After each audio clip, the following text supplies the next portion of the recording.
Did you watch the Apple thing? I didn't watch it. I forgot it was on. I didn't. I just got the alert that they announced the phones and all of that. Just the new phone. That's all it is anymore. I think they did. Well, this month is usually reserved for the phone. They'll do another one, I think, next month that does like computers. But I think this did a phone, and I think it updated the watch. Yeah. So they got the iPhone 14 and then the watch Series 8. I do need a new watch. I need a new phone bad, but I think I'm retired from Apple Watches. I think I can go one more phone. I've pushed mine to the limit. Which one do you have? And you probably have like a 12 or something. No, I think I have either a 10 or 11. Oh, okay. This is definitely the oldest iPhone I've ever had. Like this is at minimum 3 years old. I got a 10. And I got that when I first moved back. I've been back for. You still have a 10 and it works? Yeah. I don't have many problems. I don't have any problems at all. Mine is I got a part of the thing is I got a lot of our show highlights on here that I need to move to a folder and get off my phone. Yeah. Yeah. So I think I can go one more trip around the sun for. It looks like the new phone. The camera's a really big upgrade, and it has an always on display. That looks like the two big things. I do need a watch though. That need is a little extra. I don't know if I need a watch, but yeah, I'm definitely retired from Apple Watches. Like now, I'm starting to look at like watches. Like it's a nice watch right there. So the one Apple Watch I got is when I was working at a middle school. One of the kids got in trouble and had their watch taken away, and I don't know who it was. It was just found in my drawer. Somebody put it in my drawer where all the stuff that gets confiscated. They just never picked it up. I waited a year and a half for somebody to come get that watch. They didn't. I was like, restore the factory settings. My watch now. I don't even know if the kid went to the school anymore.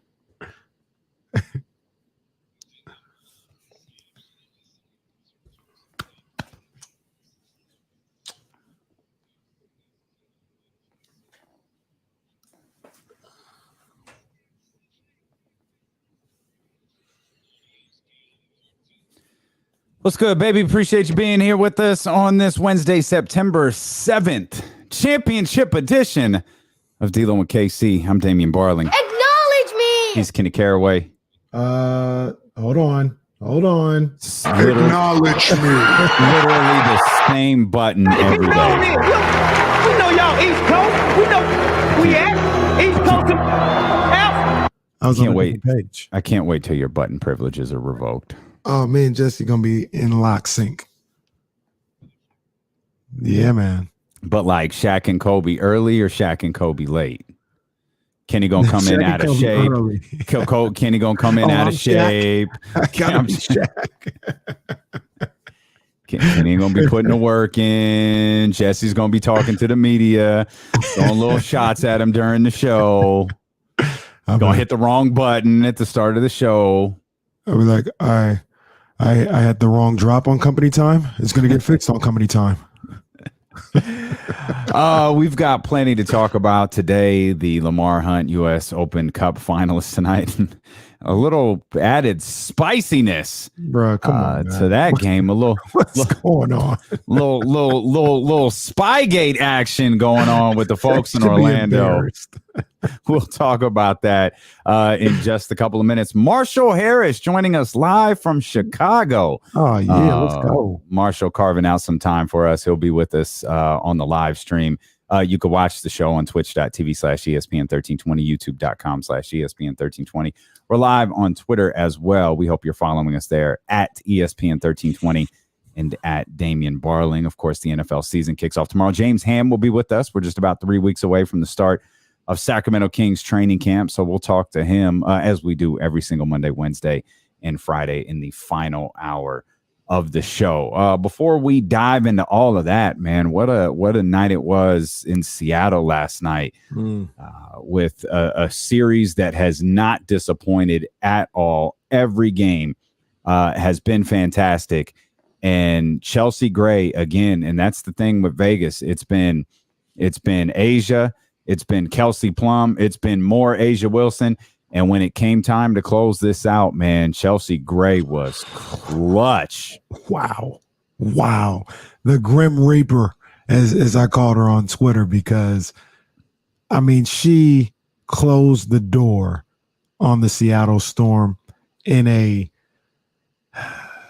Kobe-esque, Steph Curry-esque type, Jimmy Butler-esque type way last night. That was amazing to watch. And what she's done in these playoffs has been amazing to watch. Ryan Rucco said something. I want to ask you. Ryan Rucco said something last night, said this is one of the greatest individual playoff performances in the history of the league. Are you on board with that? Sure. Sure. That feels like a lot, but like, okay. Now it sounds like I'm diminishing. It was incredible. She's been incredible. I don't want to take away. So is Asia Wilson. So has Kelsey Plum. Like, they have come together. Too. Oh my God. Well, we'll get you talk about Jimmy Butler. Poor Breanna Stewart and Drew Lloyd looking around like anybody. Anybody could someone do something besides us. Those the Las Vegas Aces at the very least have been the best team in the WNBA for the last 2 years. And when the season started, we said it on this show, this is their WNBA finals to lose. And now with them being the only team that has secured their spot, this is still their WNBA finals to lose. I understand Chicago is the defending champion. That's fine. They were a nice story last year. I don't think they're going to get past Connecticut. Connecticut's a great story also. Connecticut's a really, really good basketball team. This is the Aces finals to lose. Absolutely. When you're able to go with 4 players like Chelsea Gray, like we talked about, Asia Wilson, what she's been able to do, Kelsey Plum, and my girl Jackie Young. Jackie, she has some clutch baskets last night too. Yes, absolutely, man. And when you have those 4 going for you every night, man, it's tough in this situation. You'd have to beat them 3 times. It's tough to beat them 3 times in 5 games. Yeah. I mean, that's too much firepower right there. Who are you going to stop? What you going to do? Last night at the end of the game, Kelsey wasn't even in the game. I was looking for a little while. I was like, I saw her at the scores table. She couldn't get in because there wasn't a stoppage. But when all that was going on, the possible MVP of the league wasn't even on the court. That's not a knock on her. That just goes to show you how much firepower they have. What's the backstory on the Aces? They've won 1, right? No, I don't think so. I think they're 0 for 2. I think this is their 3rd trip, and they're 0 for 2.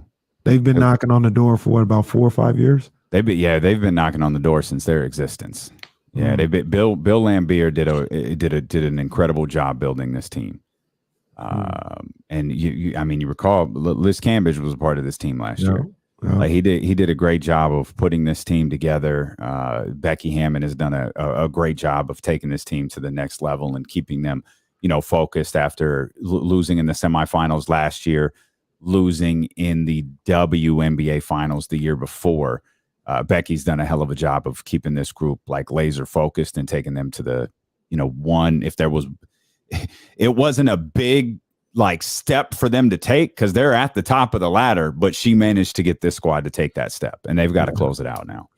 The thing about it is I look at Chelsea and I haven't seen anybody yet, at least, be able to stop her from getting to her spot and getting to do what she wants to do. If she wants to get mid-range, she gets there. If she wants to get to the bucket, she gets there. We talk about her scoring ability. She had 10 assists last night. She's one of the great passers in the game today. I don't see anybody on Connecticut or on Chicago that can keep her from doing what she wants to do out there. And that's just her. Like, Candace is great. They got a lot of great players on Connecticut. Who's gonna stop Asia Wilson? And then that's before we talk about Kelsey Plum, who's one of the great offensive guards in the game today. Who has three? Which one of these two teams that are left have three people that they can match up with like that? I'm not gonna say they're gonna steamroll through them, but it's hard for me to believe somebody's gonna beat Las Vegas. Chelsea has upped her points per game by 11 in the postseason. Wow. She's 13 points per game in the regular season. She's 24 points per game through the 6 postseason games for the Aces so far. And we haven't even touched on what Breanna Stewart did last night. Oh, man. Like 42 points. 42 points on 14 of 22. Jewel Lloyd, how you've got do math here real quick. Let's 42 and 29 between two players. Your team scored 92 points. Those two players scored 71. Oh, man. Wow. My goodness, the bench didn't exist for the Seattle Storm. And that's where I know everyone was following the Sue Bird story, and it was, everyone wanted the happy ending for her. Seattle isn't good enough. Like they clearly weren't good enough for Las Vegas. Truth is, they're not good enough for Chicago. They're not good enough for Connecticut. The team as a whole isn't good enough. Breanna Stewart is. Jewel Lloyd is still very good. The team, Tina Charles is not the player who won the MVP. Close to a decade ago, about a decade ago. It was a decade ago. Right. Like, she's not the same player. That's okay, but she's not the same player. But obviously Birdie said goodbye last night, 20 years in the league. She's not the same player that she was, 20 years ago. She can't take over a game the way Breanna Stewart can, the way Jewel Lloyd can. And that was a group that, man, they fought and they did everything they could. Again, this entire series has been captivating. It's been phenomenal. But the better team won, and this, like, the Aces, they've got to close this thing out, because I don't know where you go if you don't, if you can't close this out. I don't know where you go. I know. I feel the same way. You said it perfectly. It's their championship to win or lose. I think they're going to take care of it. To your point, what you had just said, this has been some great basketball. Yeah. These entire playoffs, that particular series is everything that we hyped it up. We said, hey, you're going to want to watch this. You don't want to miss this. They delivered in that series. Some great basketball. And on a bigger scale, I'm glad to see that they were able to kind of, as a league, fix the problem that, remember, we talked about with myself, you and Olivia, about, people losing interest in basketball throughout the summer and just needing to take a break from basketball.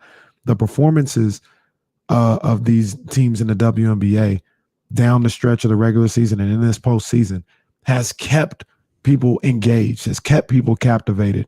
And I just salute them, man, because it's just been high level basketball. That's all I can really say. Just high level basketball, high level shot making.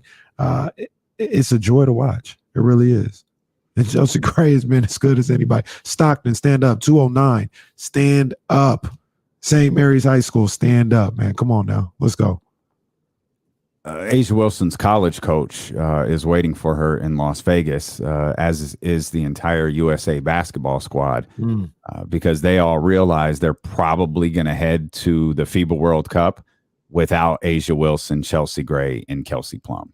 Those are possibly 3 starters on the FIBA World Cup team, and they're going to be without them. Now they're going to get Breanna Stewart back, which is good for, gold medal chances. Or I don't even know if they're medals anymore. I don't know if they've changed what they're called, trophies, whatever. But yeah, this Aces group, and there was another game last night. Connecticut blew the doors off of Chicago. Just they were not ready to let that. They were not ready to let that series end. We both called that one, and I've already said it. I'll say it again. I think Connecticut beats Chicago. I think Chicago's football club winning the series. I think Chicago's winning. No, I think Connecticut gets the job done. I know you want this Chicago-Las Vegas series bad, so I'm not rooting against it by any means. I just think Chicago winds up getting the job done. Obviously, we've got our Ceiling is the Roof performance of the night brought to you by ACR Solar and Roofing. So spoiler alert, that's not the last time you're going to hear Chelsea Gray's name. We're going to come back. We'll talk a little bit about the Lamar Hunt U.S. Open Cup final. That's tonight, Sac Republic in Orlando. And the Spygate situation. It's grimy out there. That was jumping off in Orlando yesterday. Plus, Marshall Harris joins us for the first time in a long time, coming up at the bottom of the hour. We're just getting started. It's D'Lo and KC, brought to you by McQueen and the Violet Fog, the smoothest gin in the world, handcrafted in Brazil, here on Sacramento Sports Leader, ESPN 1320.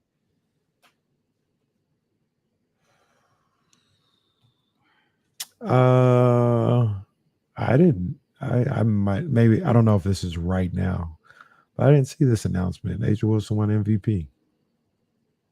Oh, there you go. I didn't see it either. Congratulations. Defensive Player of the Year and MVP. How the hell, how did I not get a notification for that? Man, she won them both. Yeah, that's a good for her. Jeez. Wow.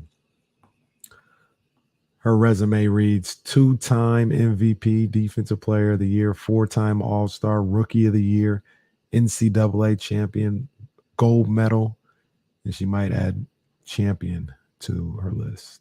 Mm-hmm. Wow. And she's only 26 years old. She's the bad, youngest bro. of the WNBA right now. Yeah, she is bad.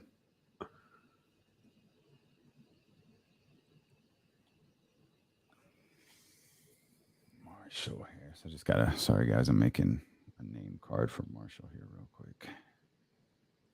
Yeah. Hmm.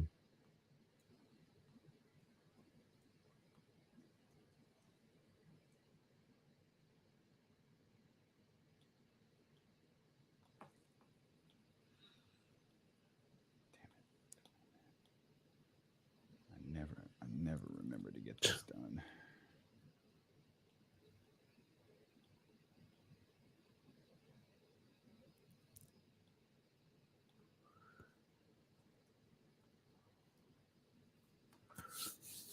What you talking about, Cole?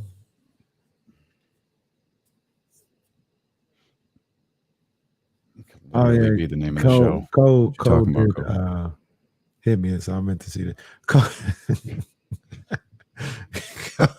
Cole's funny, dude. Cole funny.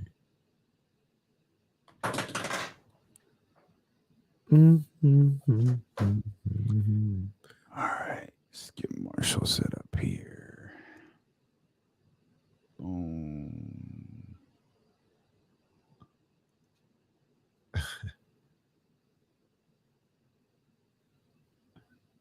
Yeah, that's facts.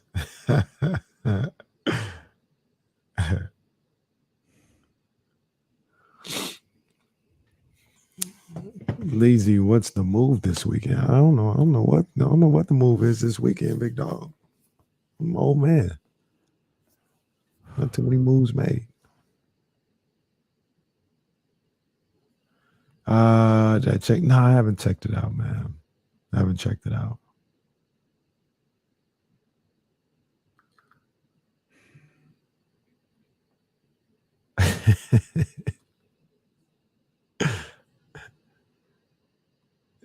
Young Sam, no, the Giants, they're not in it.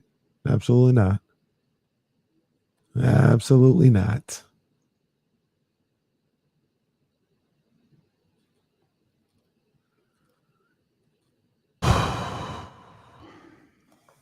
Oh, he playing right now? Oh, let me check him out, man. Since I can't watch my boys Tottenham, I mean, I can. No, I don't. I know. I was. You know me of all people. Like, come on, man. Do I need another streaming service? Me of all people.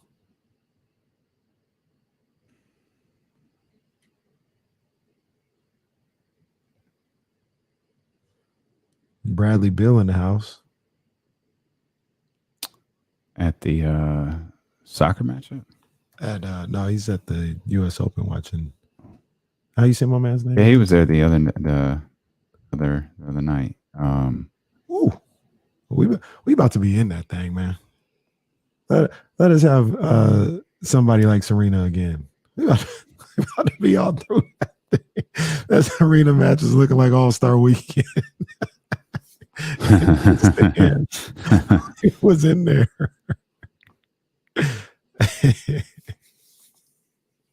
Francis Tiafoe.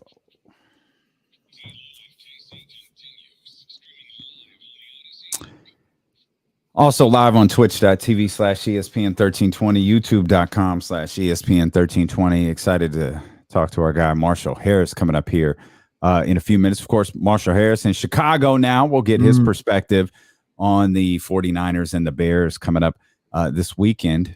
I just wanted to mention something real quick before we got too far away.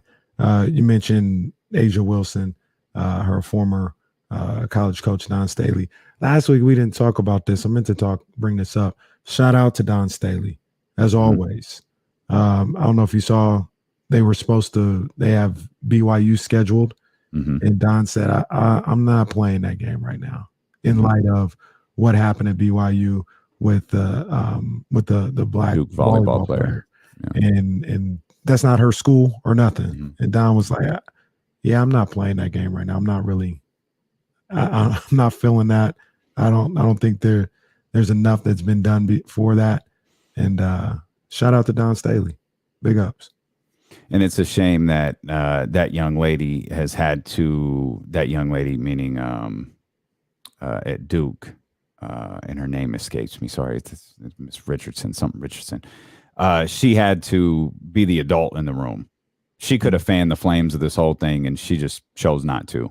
She chose to take the high road at every turn. When that athletic director was getting eviscerated for his know their character comments that he said, she was like, "Hey, it's all right. I appreciate it. Like, thank you."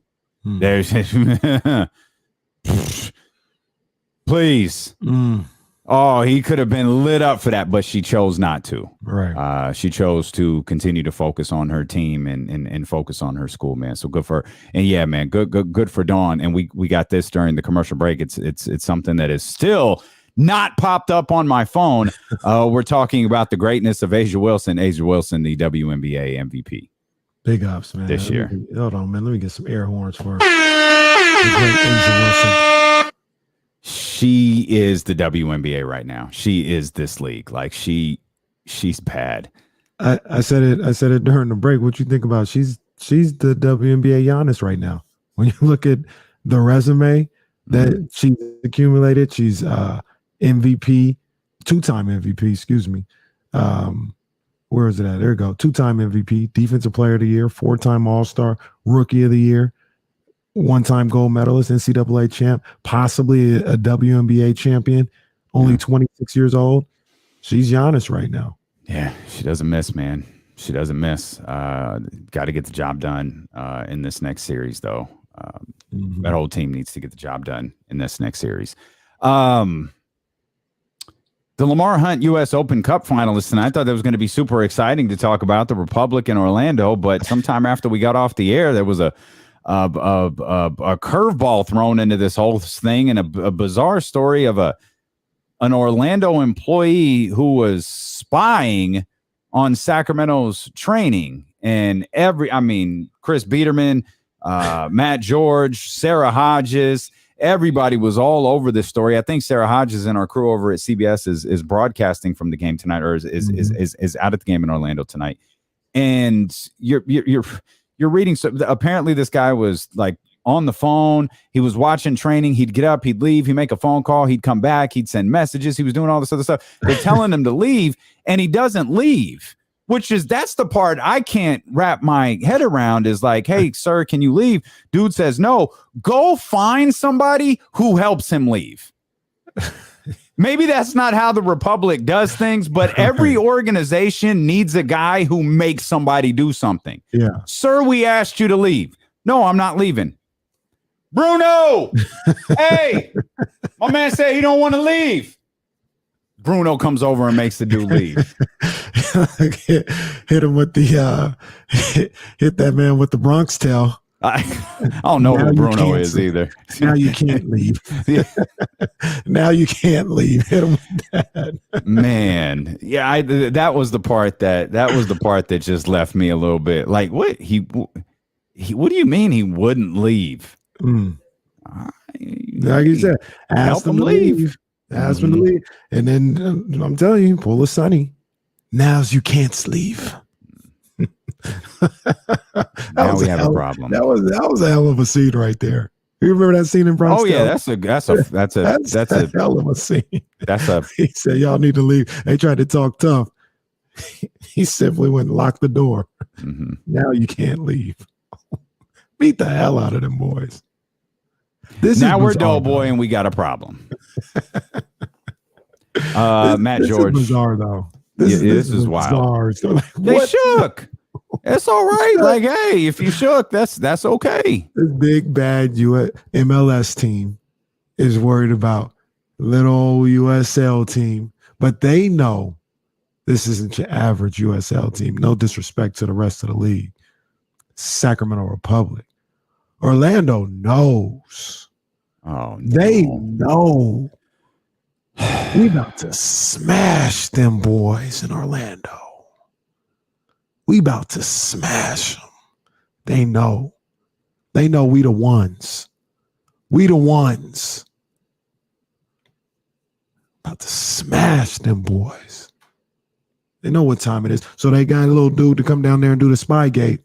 It's not going to work. My man Roro about to do what he do. We the ones. Stop playing with us, man. I can't decide whether I hate or love your little voices that when you get really I'm leaning a lot closer to the hate side, but it gets a pop out of Connor, so I guess that's the whole purpose of this, and we want to keep those good vibes around our Sac Republic fam. So if Kenny got to smash them boys or whatever awful, that's what you said. That's what you said. Yeah, I'm not putting words in your mouth. That's what you said. In that context. Well, wait a minute. All I said was Kenny want to smash them boys. I don't understand why when I say what you want to do is weird, but you think it's completely normal when you do it. You got to say it like Roman, man. Else it don't work. Nah. Nah. See? Matt George reported last night that Sacramento will have no comment on this situation with the Spygator, and they're simply focused on the game tonight, and that's it. What I want to know is what has Orlando got to say? It's a good question. What do they have to say? They ain't even denying it. They're not even saying this guy in no way is affiliated with us. You acted rogue. We don't have anything. They ain't saying nothing, which sounds guilty. I also want to see homie's phone. Like, what's he texting? What's he sending? Who's he texting it to? Who's he sending it to? Mm-hmm. And how? And I think I read the Republic like they were training at a facility. It's not like they were training where the game's at tonight. No, I heard it was like 20 minutes away. Yeah. So clearly this wasn't just someone in there like, hey, oh, look I stumbled across a training session here for the Sacramento Republic. I'm going to watch, and when I'm asked to leave, I'm not going to. Like, he knew what time it was, and that's what he was there for. Yeah, this is a wild story.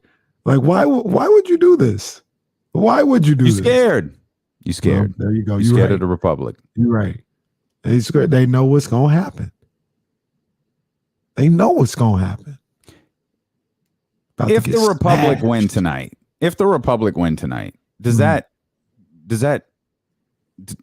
does that do anything? Like obviously I'm talking about in a grander scope than of winning the Open Cup. I'm talking about something grander than that. Is it just back to business as usual? In a perfect world, you would like to say this opens up the eyes of the MLS and says we need this team in here. But to be honest with you, the MLS, they already know the market. They already know what time it is here in Sacramento. Right. They're not gonna be, we didn't know. Look, they won. They didn't know. Their bottom line is the bottom line. Yeah. Right. Like that's it. Like they're not denying that this is a great market or this will be a great place for the MLS. You guys just can't, you don't have the money to buy in right now. Mm-hmm. So if you can't buy in, they're looking at it, whereas there's nothing we can do. Now, here's what may happen out of this. And I don't know. I could be wrong. But maybe it makes them look a little harder at whoever the MLS commissioner is pulling a David Stern and actively participating, whether it's openly or behind the scenes, and finding somebody that would be willing to take on. Who wants in on this? Exactly. Because that's kind of what David Stern did with Vivek and Mastroff and everything, right? Maybe it was directly or indirectly, but I'm sure he had some type of, hey, what you think about that? We got this situation. Are you interested? Like he had some type of influence. It seems as though the MLS commissioner has been 100% hands off. Like he's like, hey, you figure that out. If you can figure it out, then we can do business. If you can't, there's nothing I can do for you. Maybe he looks at it now as like, all right, let me see if I can help out this situation a little bit. And in the case of the MLS, they had so many options. Mm-hmm. It's not like oh, this is halting expansion or this is stopping our plan. It's like, oh, you're not ready, okay, because they're ready, and they're ready, and they're ready. Like we've got like 4 cities that are ready right now. So, unfortunately for Sacramento, going to the back of the line, that puts you years and years and years and years back. Mm-hmm.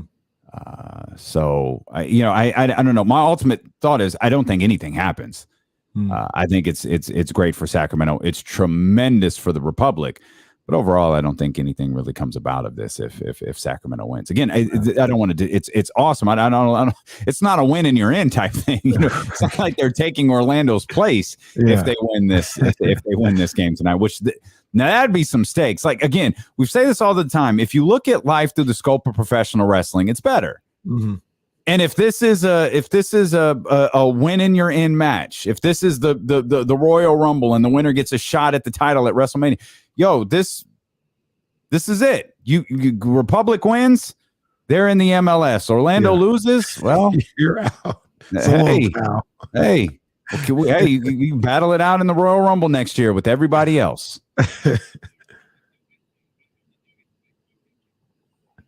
Yeah. Isn't that everybody? That's like North American, right? Yeah, that will be pretty dope. That'll be pretty dope. Yeah, that's that. But again, that's a moment. That's not a shift. It's like, okay, you get to do something else that's dope, right? You get to do something else. You're still not an MLS team.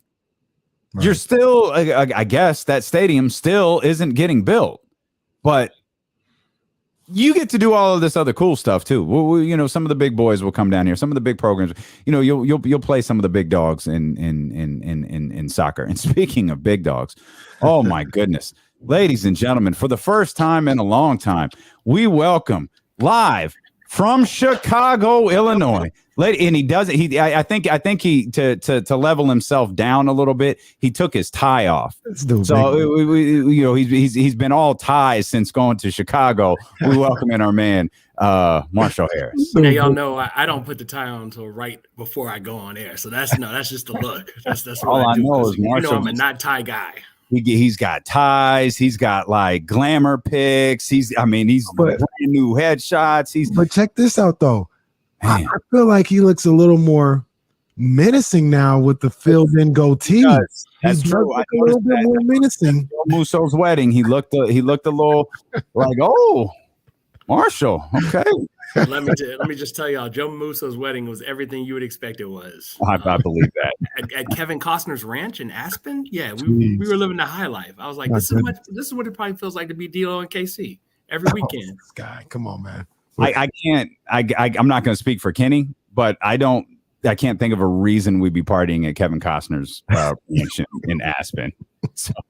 Last time I checked, y'all party with big time celebrities and musicians, correct? I'm just making sure I understand the situation. Well, Rick Ross's house in Atlanta and Kevin Costner's ranch in Aspen, they feel different to me. It's just different. Hey, that's all right. That's fair.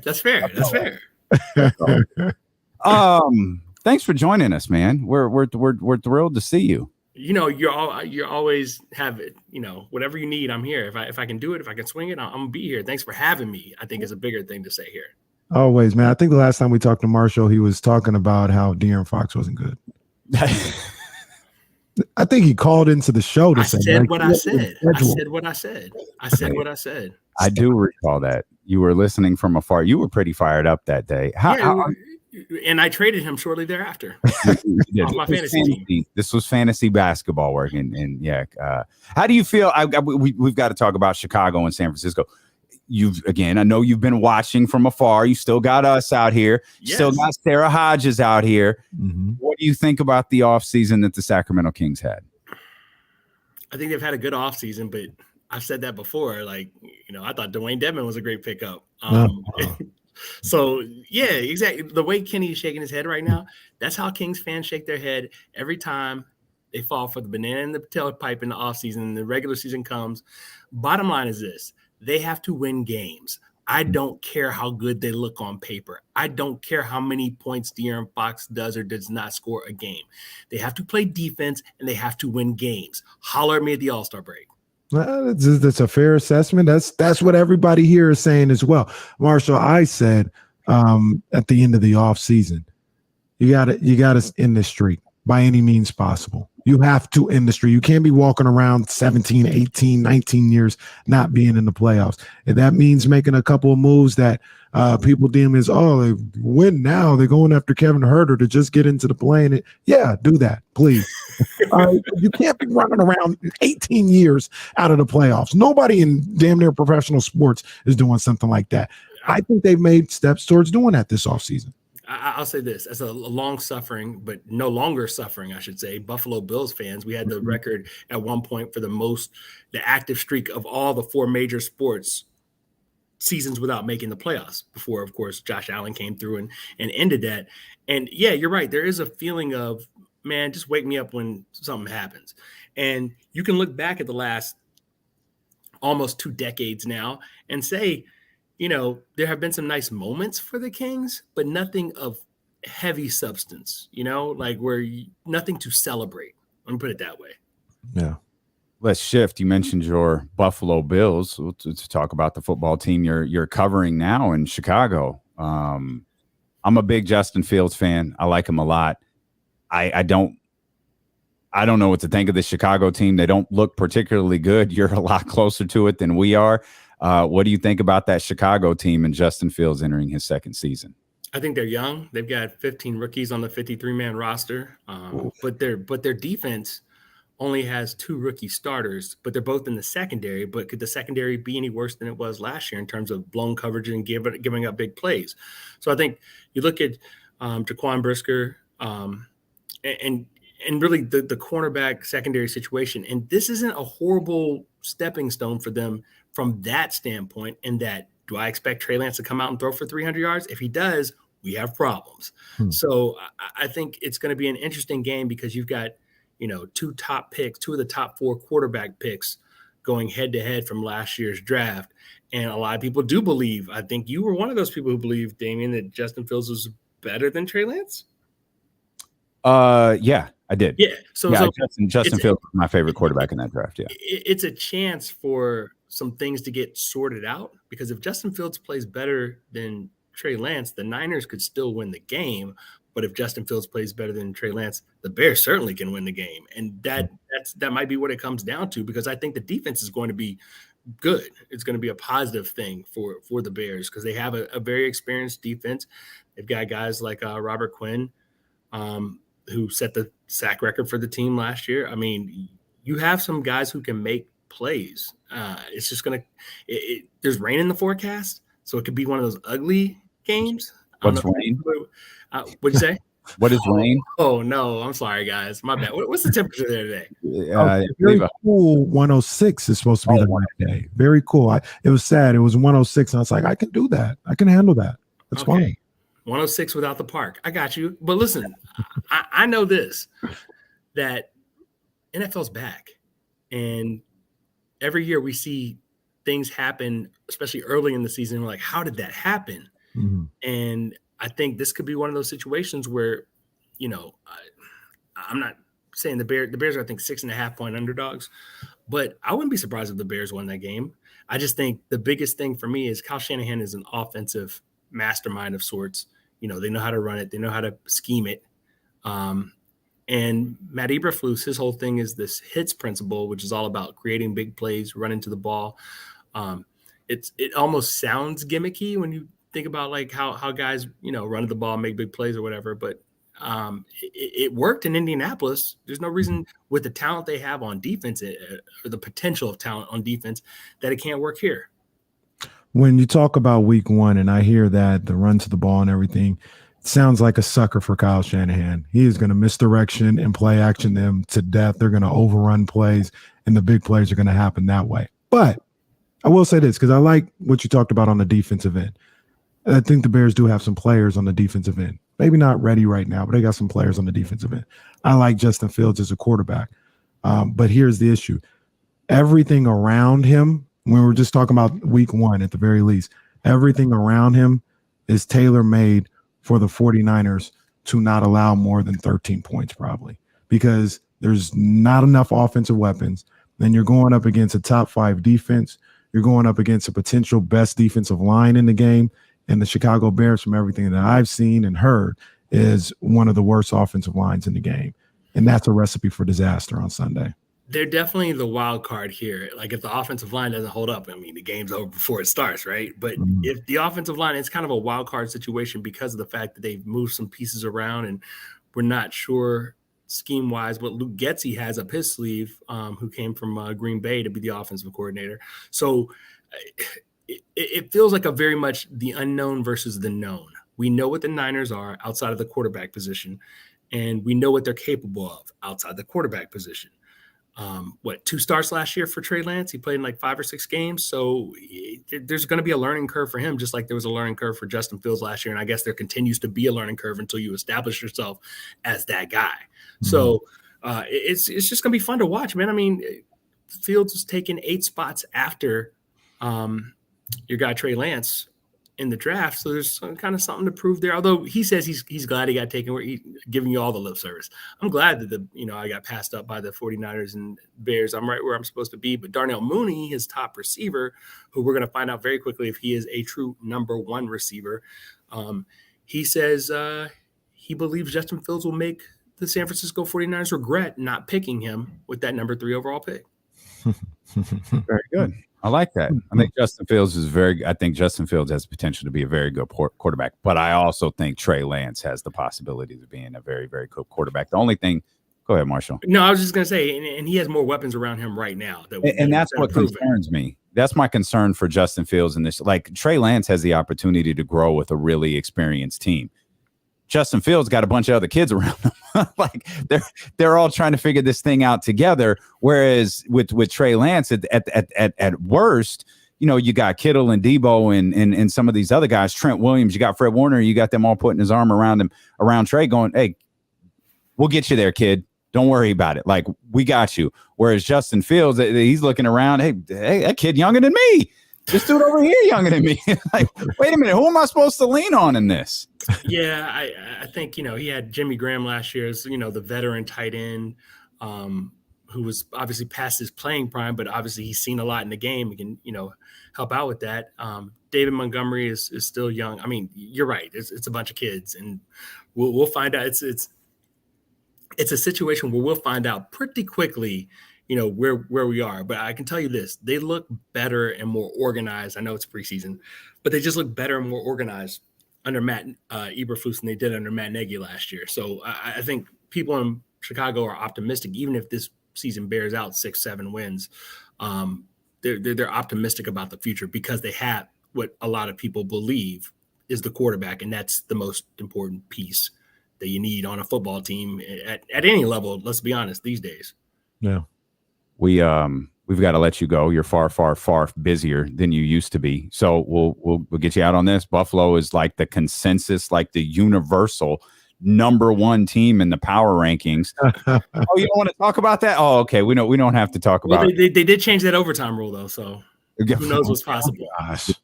Josh Allen rule. You gotta switch it. They didn't change it. What's that say? They didn't change it for Patrick Mahomes, but they changed it for Josh Allen. Listen, because it was a dumb rule anyway. I'm just gonna leave you guys with this. I don't get excited about my teams until it's time to get excited about my teams. It's not about the build-up anticipation. It's like, if it's Sunday and they're playing, let's talk about them. Otherwise, you will drive yourselves crazy, especially in the NFL when they play once a week. You'll drive yourselves crazy. Oh, we're so good. We're so good. We're so good. Well, hold on. Let's play some games. Let's see what's really good. Yeah. I hope everyone on this screen was listening to that. It's Sacramento, dog. Nah, y'all have a different circumstances. We going to the Super Bowl. I'll tell you right now on Wednesday. We going to the Super Bowl. Trey Lance is taking someone to the Super Bowl, or he's along for the ride to the Super Bowl. The people sleeping. I'm gonna let them stay sleeping. But I'm asking the question: is Trey Lance on a ride with the Niners to the Super Bowl, or is he taking them to the Super Bowl? He's behind the wheel, but it's auto drive too. Oh, autopilot. Got it. It's one of them self-driving cars like Kenny got. That's Marshall Harris, CBS Chicago. We appreciate you so much for being with us. We're back with more D'Lo and KC next here on Sacramento Sports Leader ESPN 1320. My man, thank you, bro. I appreciate y'all. I hope y'all doing well, holding up well. We're still at home. We're still at home. Are you not getting the studio? I'm here for D'Lo and KC. The studio's done. It's almost ready. The cameras are on their way. That's the last step, is to install the cameras. But the studio is done. It's in Roseville. It's waiting for us. And then y'all ain't gonna know how to act. Oh yeah, no. I already told Kenny I'll probably get fired. I'm not acclimated to being in an office. I'll probably get fired the first week. So. All right. Well, I'll let y'all do y'all's thing. I got to run to a meeting in a minute. So I'll holler at y'all later. Right? Thanks, brother. Big dog. No. Good stuff. Out of here.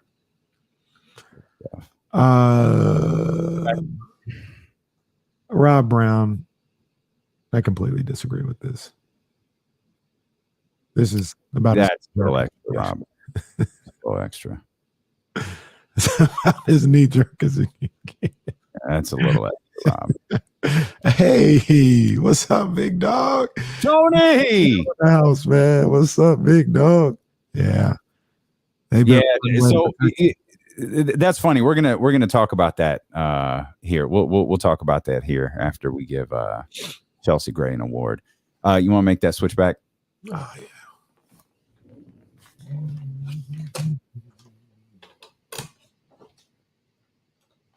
Dude, who you telling? We are 522 shows in, and it's never happened before.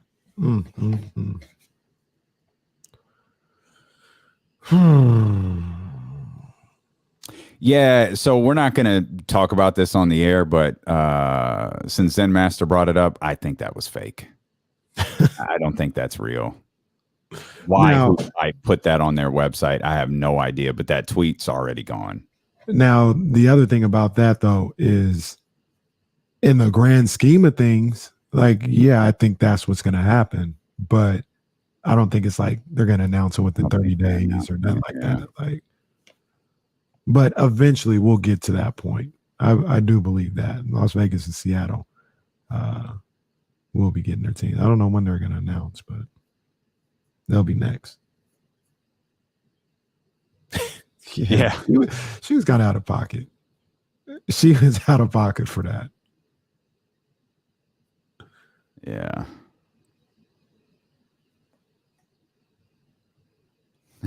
Yeah, you talking about the exhibition game? Yeah, you can go to get tickets to the exhibition game. Ain't no problem.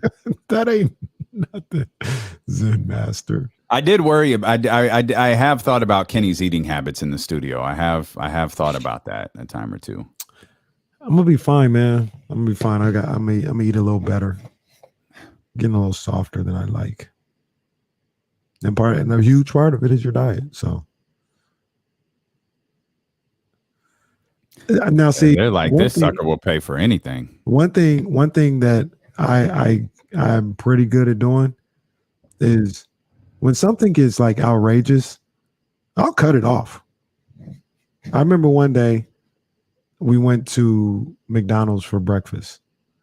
It's like $33 for 3 people. I said, I'm not doing this no more. I'm not doing this anymore. My goodness. Nah, I'll notice it. And I'll be like, nah, this is some bullshit. I'm done. I'm done. Now, hey, Kenny stopped eating McDonald's. Oh, did he realize that stuff could kill him? No, they raised it by $1.50. He was out. I'm still alive. Still alive. I'm still alive. Been here the whole time. Eating. Isn't that a little disingenuous? When they talk about like McDonald's can kill you and like Super Size Me, because wasn't the whole thing? Dude ate McDonald's every day. Right, like, of course, it's gonna make you sick. Like that stuff is so dumb. I hate when those things come out because you get, oh, I just became a plant-based eater. Oh, word, yeah. Have you seen No Meat Monday? Like, no, get out of my face. No. Yeah, it's like that. I'm not doing that. I'm not having this conversation with you. Mrs. P is right. Existing is that's big. Well, I mean, for us, not for not for people like Miss P, but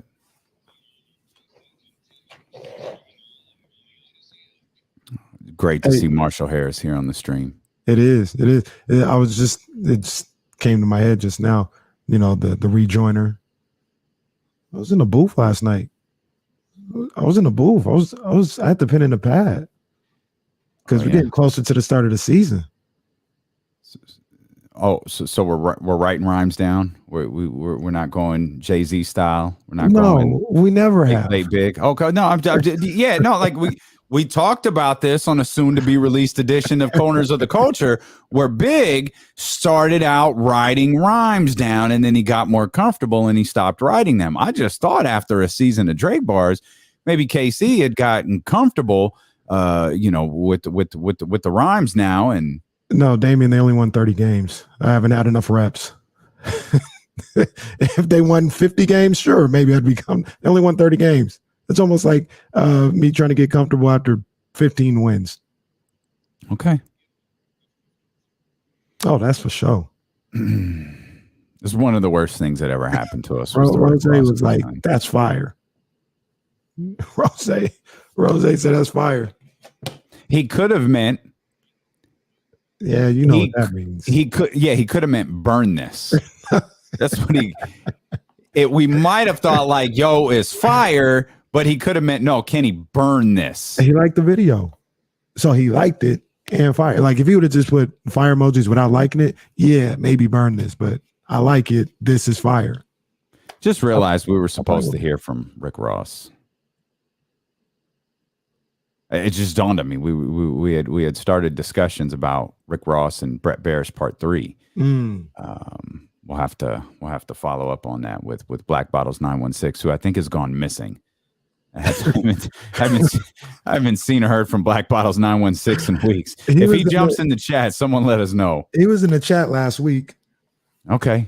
All right. So his whereabouts can be traced to a week. So that's it's solid. It's a solid start right there. Let's get NCIS on the job. What was her name? Phoebe? I think that's her name on the show. Phoebe. I don't think I've ever seen NCIS. Is that the one with LL? No. Well, I think that's NCIS LA. Or I don't know, but the one I'm talking about is Agent Gibbs. That's the one that's like in DC. It's the original one. NCIS, that's the okay. They got like 4. I was gonna say there's a bunch of them. There's Miami and all of these different ones, right? Yeah, there's New Orleans, LA, but in the original, and I think there's another one. It might be like Hawaii. Before we get the ceiling is the roof, did you respond to Morgan Reagan's take about the dopest Real Housewives? Yeah, the Real Housewives of Potomac is coming back, and I agree with Morgan. That's the best one to me. Real Housewives of the Potomac. Yeah, well, of Potomac. You don't say that, Potomac. Sorry. Real Housewives of Potomac. They're the best ones. I mean, a couple of those other ones. Potomac, but whatever. Well, I'm just saying that I'm not saying that you're wrong on the place. I'm talking about the title of the show. That's all I'm saying. But yeah, I think that's the best one. I like it better than Atlanta. The OC one is pretty good. I haven't watched that a lot, but that one's pretty good. There is the one in Dubai was pretty good too. There's an account. It's on both Instagram and Twitter that Marshall Harris introduced me to, and it's called Black Twitter Threads. And this week, Black Twitter Threads had like a countdown of like it was just slide after slide after slide of the best reality TV show moments. Oh, there's some great stuff in there. You got to tag. Oh, I got you. George Kittle will not practice today due to a hamstring injury. Kyle Shanahan said he's not sure about Kittle's status for Sunday.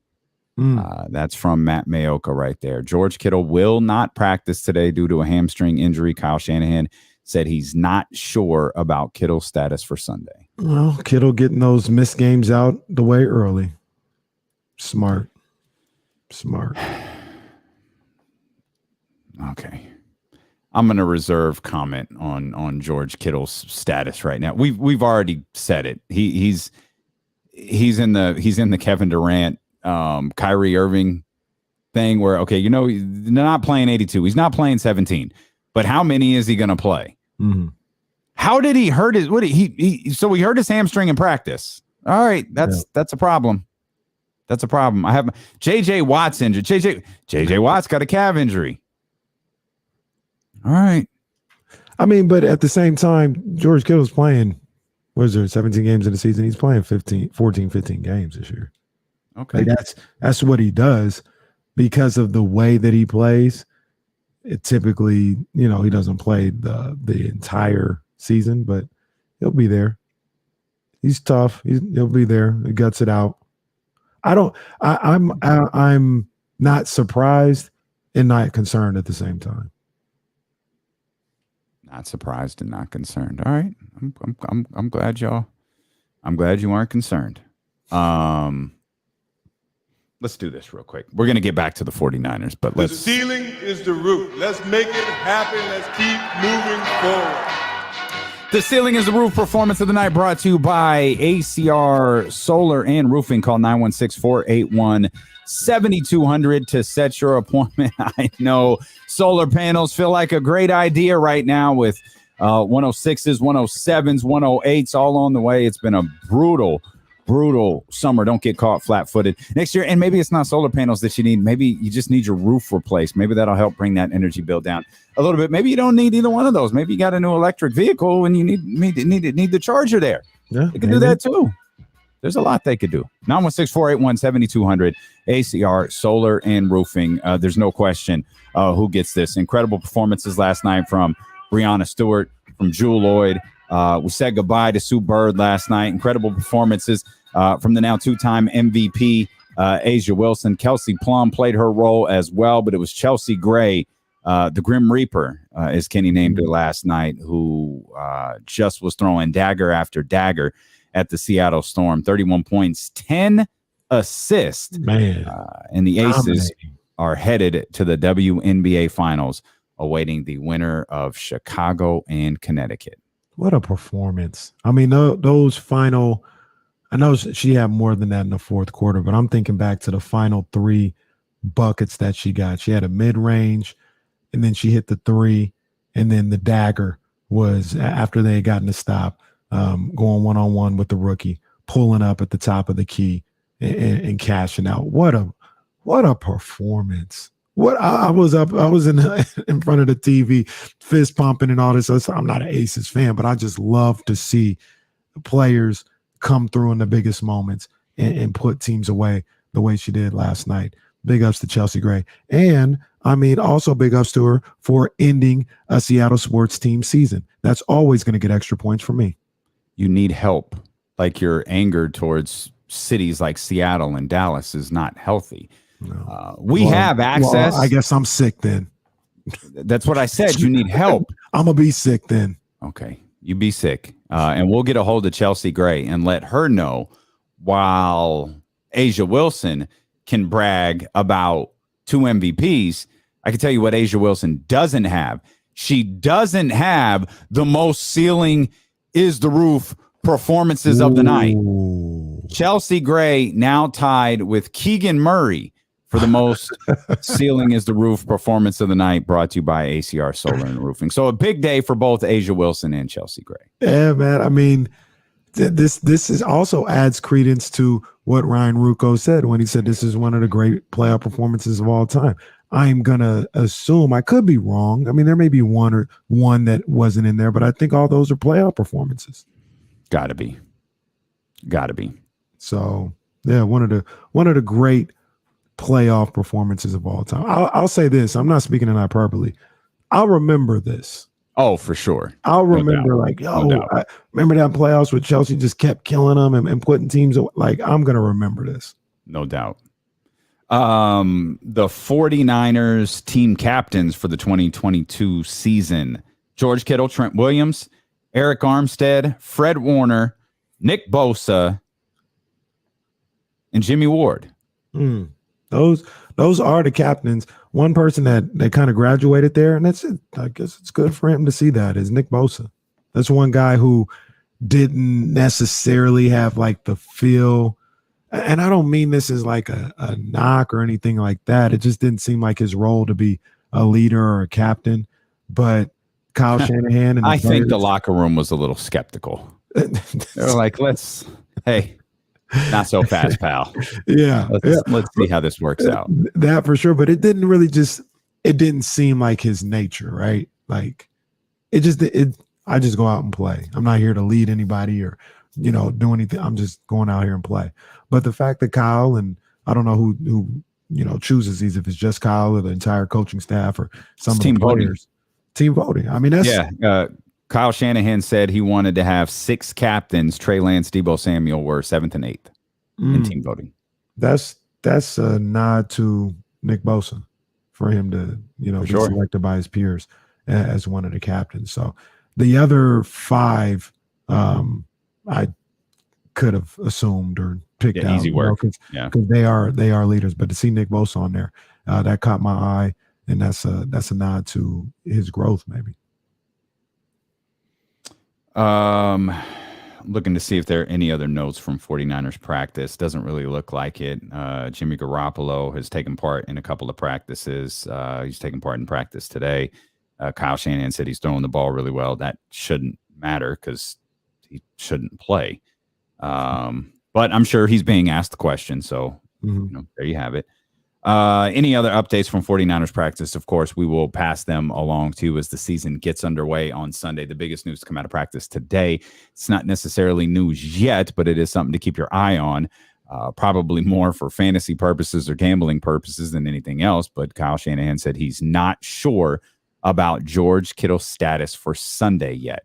We'll probably learn a lot tomorrow about where George Kittle stands for this game against the Chicago Bears in Chicago. Now, I want to ask you, give me a couple of things, 3 things that you're looking for in this 49ers Bears matchup on Sunday. So for me, obviously, I'm not going to act oblivious to it or overreact to what it is, but I want to see Trey's performance, how he handles, being the starter, real game, team on his back. I want to see that. Mm-hmm. I also want to see how this offensive line performs. Are they at least somewhat better now that they have Trent Williams there and a couple other starters that weren't there in the last preseason game? Are they somewhat better? I want to see how they perform. And I want to see this new and improved secondary. Okay. I want to see this new and improved secondary. I want to see Charvarius Ward, Emmanuel Mosley, if they can be as locked down as they've sounded they've been in training camp. You're listening to D'Lo and Casey on KIFM West Sacramento, KRXQ HD2 Sacramento, 98.5 FM, ESPN 1320, driven by Lashers Elk Grove Dodge, always live on the free Odyssey app. We're live on Twitch, YouTube, and Twitter as well, at D'Lo and Casey and at ESPN 1320. I'm looking at the quarterback matchup, not necessarily just the performance of Trey Lance, but I'm looking at the quarterback matchup. I'm looking at the performances of both Trey Lance and Justin Fields. Those are two quarterbacks that I have really high hopes for. When the 49ers moved up to the number 3 spot, I was pretty confident Trey Lance was the guy that they were going to take. I was happy to see a team that needed a quarterback like Chicago moving up to get Justin Fields. And I think that was an enlightening conversation with Marshall Harris there about 30 minutes ago, where, you know, he lays out this team's got 15 rookies on the squad. Like there's not a lot there. There's not a Nick Bosa or an Eric Armstead or a Fred Warner or a Trent Williams or a Deebo Samuel even for Justin Fields to lean on. He doesn't have the same, hell, he doesn't even have a Kyle Shanahan there. He got a new guy at the helm too. Right. Like he's just everywhere he looks, there's a guy who's as new or newer than he is. And that concerns me a little bit about Justin Fields' progression. Like if Trey Lance struggles at the start of the season, and I don't think that he will, but if he does struggle at the start of the season, I believe that there's enough around him to help him get right. Justin Fields struggles at the start of the season. It's pretty much up to Justin Fields to figure it out. There aren't a lot of, directions to go. There aren't a lot of places he can look. There aren't a lot of different areas that he can go to kind of help him to settle him down. Trey Lance struggles to start the season, even though the noise in the media will be loud. He's got Jimmy Garoppolo there that can help him through some things. And I absolutely believe Jimmy Garoppolo will. Again, that is not something Justin Fields has. So I'm hoping Justin Fields comes out and plays well. I don't think that he will. I just think the defense for the San Francisco 49ers is too tough. I think this is a really, really difficult first game for Chicago, but specifically, I think it's a really, really difficult first game for Justin Fields this season. And if he's able to crack that 49ers defense a little bit, that should give him a lot of confidence, because this is a defense that I think is comfortably going to finish in the top 5, that could potentially finish as the top defense in the league. Yeah, that's the one of the takeaways that I have when thinking about how this game might play out. Is Chicago just doesn't have enough offensive weapons to be able to scare the 49ers on the offensive end. Like, what were they going to, if you had to guess, 13 points? Like, just being real, like if they score more, Chicago, if Chicago scores more than 17, like I'm shocked. Sure. You know what I mean? Like that's something where it's like, the defense didn't come to play. Like they didn't step up. They had an opportunity to take advantage of a young team that didn't have a lot of veteran weapons or a lot of explosive weapons, and they didn't take advantage of it. If they score more than 17, I can't imagine if the defense is playing reasonably good that they give up more than 17 points. Well, there could be, and I think you said that right. The defense giving up more. That doesn't mean Chicago can't score more, though. Because turnovers and field position and things of that nature. So, which I was really happy Marshall brought this up during our conversation, because I made note of it as well. We're concerned about the 49ers offensive line. That's going to be a season long concern, but the one part of this Bears team that you can look at and go, well, it's not a total disaster, is their defense. Mm-hmm. Their defense is what Marsh said. There's only 2 rookies on that are starting on defense. Like that's a more veteran group than anywhere else that they have on the field. So if that defense, particularly the front 7, could take advantage of what we think is a weekend offensive line, that's where there could be problems, because that's what we've been talking about all offseason. Give Trey a couple of games to find his footing. If this offensive line is truly bad, and if this offensive line is going to fall apart later in the season, or if this offensive line is going to fall apart at all, fall apart later in the season and give Trey a chance to figure out the timing of being a quarterback. Give Trey a chance to figure out how to maneuver a little bit with, okay, I've got 3.5 seconds here. Okay, on the next possession, I only have 1.5. I have to make a decision quick. Like, let him kind of get the feel for an NFL game before everything goes to hell for that offensive line. Chicago could take that away from him. Chicago could take that. The offensive line could hold up in terms of injuries, in terms of availability, in terms of all of that stuff, and Chicago could still make them pay, because they're a legitimate potential, like, middle of the pack defense.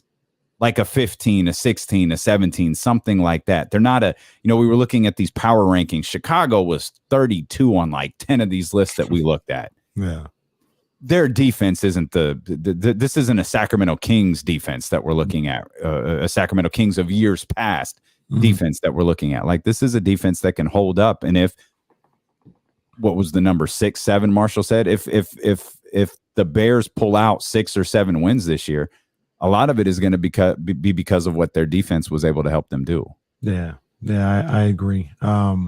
They're going to have to be on their game and at their best on Sunday to be able to pull off possibly an upset with the 49ers. And the one thing that I'll say, being a Niners fan and just, looking at the whole situation and being aware of it, is if they're going to do that, it feels like week 1 would be the time.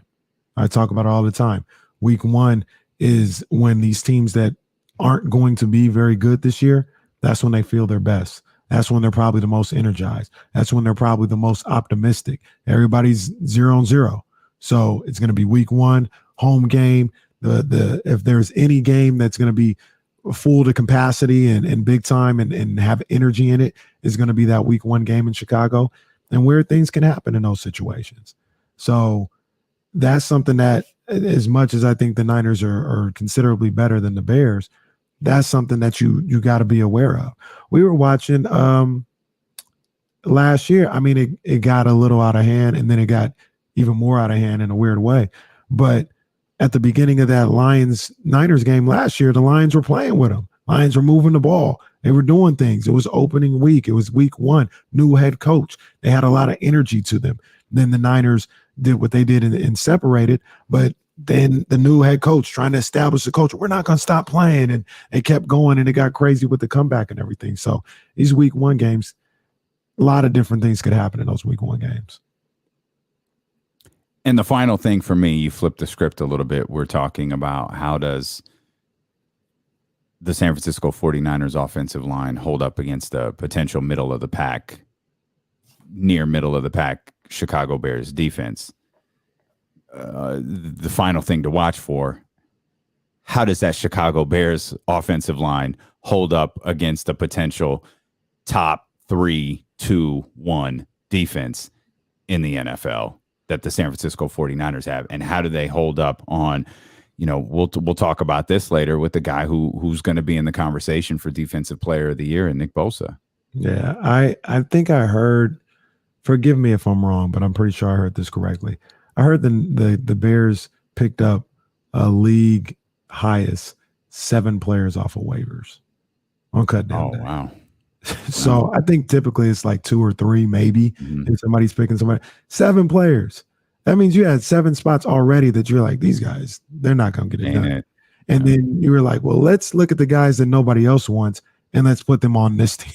You know what I mean? Like, that's what the waiver wire talks about. You're kind of grasping at straws at that point to try and put what you feel is a competent team out there. And I think a couple of those players were on the offensive line. So Did they pick up Trey Sermon? Is that who picked up? Was it Chicago? Philly did. Philly did. Okay. So it could be. It has the potential to be a long day for that Bears offense and that offensive line going up against that front seven of the 49ers. One other note, not 49ers related, not 49ers related. Emmanuel Sanders retired from the NFL today. Yeah, I saw that, man. Shout out to Emmanuel Sanders. We only had him for like, I don't know, they're still playing 16 games, so maybe 10 games, 11 games in 2019. But man, he was instrumental in that team getting to the Super Bowl. And he almost helped them win a Super Bowl if Jimmy would have hit him at the end of the game in that Chiefs Super Bowl. So not gonna act like, oh man, great 49er, nothing like that. But he was good, and he was part of a memorable team and did some really good things for a memorable team. So I know he won a Super Bowl with the Broncos. He's already a Super Bowl champion, and he had great years with them as well. But his little stint with the Niners is also going to be something remembered by 49ers fans. So big ups to him, man. Congratulations. Phone lines are open for you, 916-909-1320. We'll come back. Okay. Lake Show. It's all good. What? It's all good down in Los Angeles. I don't know if you saw the 47,000 pictures and videos that circulated of Pat Bev and Russell Westbrook, but apparently it's all good, and another title is on the way. Okay. Lake Show. We'll talk about that and much more as D-Lo and KC, brought to you by McQueen and the Violet Fog, the smoothest gin in the world, handcrafted in Brazil, continues here on Sacramento Sports Leader, ESPN 1320. So that slight echo I'm hearing, you think that's coming from Kenny? Okay. Do I need to reset something? He thinks it's in your headphones.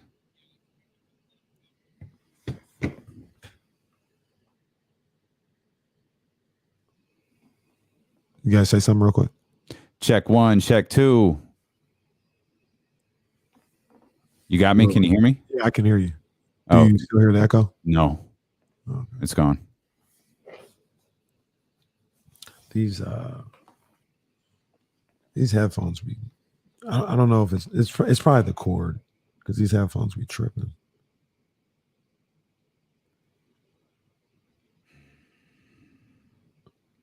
$55 for Aaron Judge.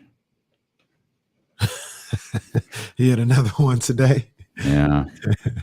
The smell of HGH is in the air.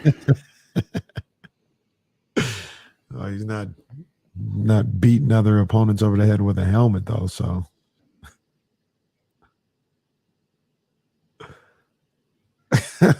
yeah. I don't mean to sound this way, but you just assaulted somebody over the head. It's crazy. The rage was crazy. I don't know what kind of rage that was, but it was in a rage.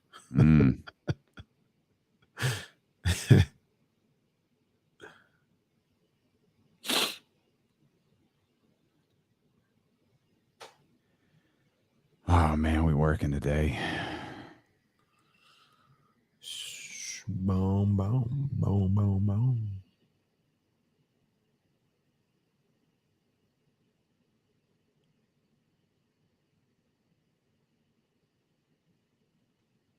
Jesus.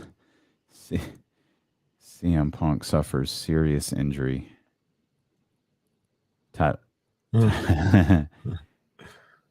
Title situation to be addressed tonight. AEW World Champion CM Punk had suffered a serious injury that will require surgery, believed to be from a tope onto Jon Moxley during their AEW World title match at All Out. There have been rumors since Sunday that Punk was hurt following the match as he was applying ice during his now infamous post-match press conference. It's been confirmed to me, no matter what happens discipline-wise, that the title situation has to be changed and addressed tonight.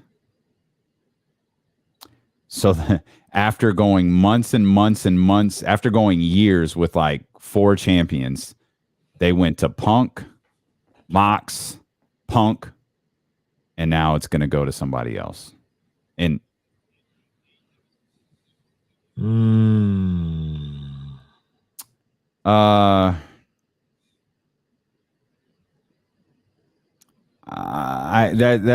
think that's too. No, I'm gonna say no. Too soon? It's not good, but I'm gonna say no.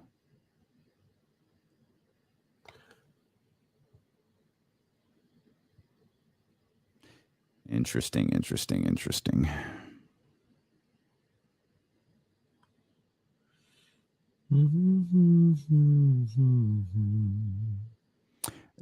Honestly, that was my thought. I thought the whole thing was a work too. That I have to say, I don't think it is anymore. Because if it is, like they're doing way too much. But my first thought was it's absolutely a work. Now I'm not so sure.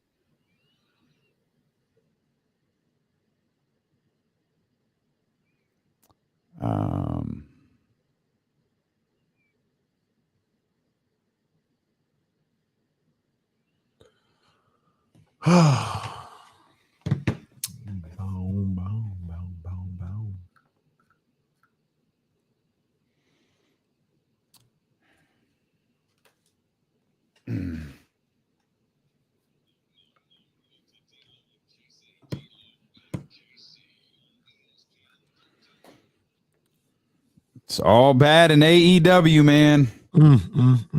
Tragic. CM Punk, their champion, is hurt. They've got to address the title situation. There's rumors he's going to be fired. There's rumors he's going to quit. All wrestling. I know people, will disagree, and I understand that. I always thought CM Punk was overrated. I don't think CM Punk is overrated. I think CM Punk is great. I also think CM Punk is not liked. Like, I don't know that I'd like CM Punk. You know what I mean? That doesn't mean he's not a great wrestler. It doesn't mean he's not great on the microphone. It just means I don't think that's a dude that I would like. Yeah. He's great. When I say that overrated, that doesn't mean he's not great at what he does. But I thought he was just overrated. Like, seeing, I'm just outside, casual, whatever the case may be when it comes to AEW. I never thought that was changing things. CM Punk coming over, it's a great moment, and it was good to have him for a couple months. But he's not. I don't feel like he's the type of guy that you can build your company around. Maybe because I see the same things that you see, and I just see the unstable nature of the way he goes about things. So I was like, yeah, that's a cool moment, but that's not. He's gonna lead you. This the guy you're relying on? I disagree with it. I think he could have been a major part of it. I think AEW losing Cody was a massive loss for them. I think they were trying to slow build Punk a little bit, and I thought they had done a good job with that. Punk is a natural born a-hole. Mm-hmm. He should have been a heel. Like, you come in, you get the incredible reaction you get in Chicago. You ride that out. No doubt. You ride that out. But before it starts to diminish, you turn heel. Those are the rules. That works. Right. You turn heel before they want you to turn heel. Now it's like that's all they want you to do. Now that's the only thing that makes sense. It's half the reason I thought all this stuff that went on over the weekend with AEW was a work. I was like, oh, this is a heel turn. This is great. And it's like, oh no, he's just a piece of crap. Oh, okay. Well, that's a problem. That's a problem for them. And now that they're just flipping the title all over the place, or going vacant, or interim champions. Jesse said during the commercial break, this is feeling really WCW like. You know what this is feeling like? It's feeling very UFC like. We're just stripping titles and moving them to this guy, moving them to this guy. This guy gets this. It's the interim title. It's dumb. It's dumb. They're losing their footing a little bit, and they need to calm down. They need to correct their product, because even the show, all of this stuff aside, is distracting from the fact that the show wasn't actually that good. And that's where you have cause to be concerned. That's their big event. If your show falls short, that's problematic. You got Brian Danielson fighting wrestling Chris Jericho, and you can't put a classic out there. That's a problem. That's a problem. And they need to fix that. Corners of the Culture, Thursday Had a spark when you started, but now you're just garbage. You Fell from do top 10 and not- not mention at all. You do not want to miss tomorrow's episode of Corners of the Culture. Of course, you don't have to listen to it tomorrow. You can listen to it anytime you want to, but the episode drops tomorrow. And it's we ain't missed. I'm gonna be honest with you. We ain't missed. This podcast is fun. We recorded a podcast on Ready to Die yesterday. The blueprint drops tomorrow. It's some good stuff. We really think you're going to enjoy it. Most of all, we'll think you'll learn a few things on the way. Go subscribe to Corners of the Culture wherever you subscribe to podcasts. There's no video version of the show yet. There's no YouTube version of the show yet. Not saying there won't be. There just isn't yet. So you got to go subscribe on Apple or Spotify. Appreciate all of the reviews that have been pouring in.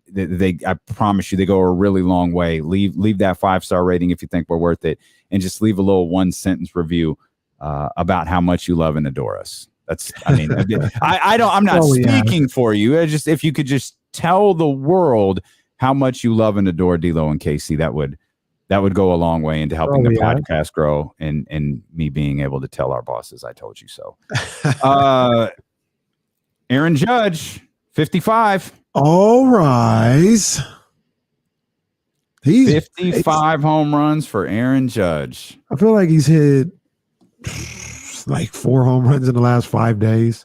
Like he's cooking right now. How many? I need to take a peek. I don't know this number off the top of my head. How many games are left?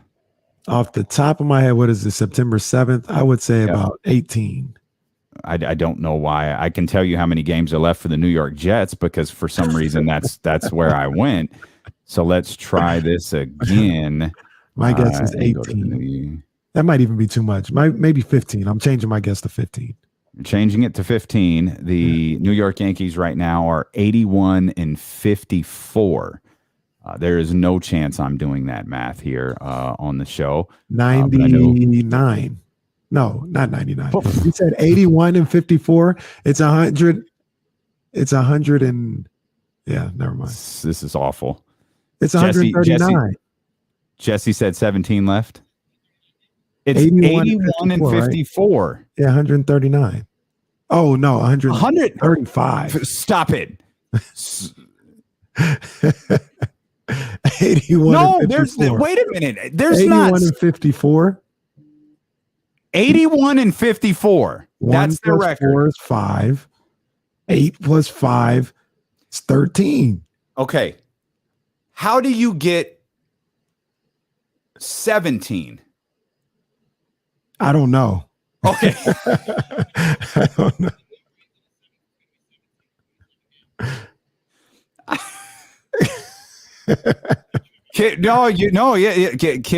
Parents, don't let your kids become radio show hosts. Please. please do not let your children become radio show hosts because this is what happens. Warren, I was right. 135. Okay, I got that. So get me right. That's what I'm saying. Get me to 17. Tell me how there's 17 games left. That's where I was lost. So before I did the math for 135, I just said 17 because I remember I said, what's the calendar date? So I was like, oh, it might be about 17. And then after I saw it was 135, like, I don't know how many's left after that. I'll just tell you how many they played. The only reason I said 17 and 15 is because I looked at the date. It's September 7th. Well, there's another 20-something days in the calendar. They don't play every day in September. Let's throw 17 out there. That's where 17 came from. Okay. Had nothing to do with the 135. Nothing. I'm going to run the tape back on this really closely. It's not like I said 135, 162. 17 games left. No, I didn't. That's not what happened.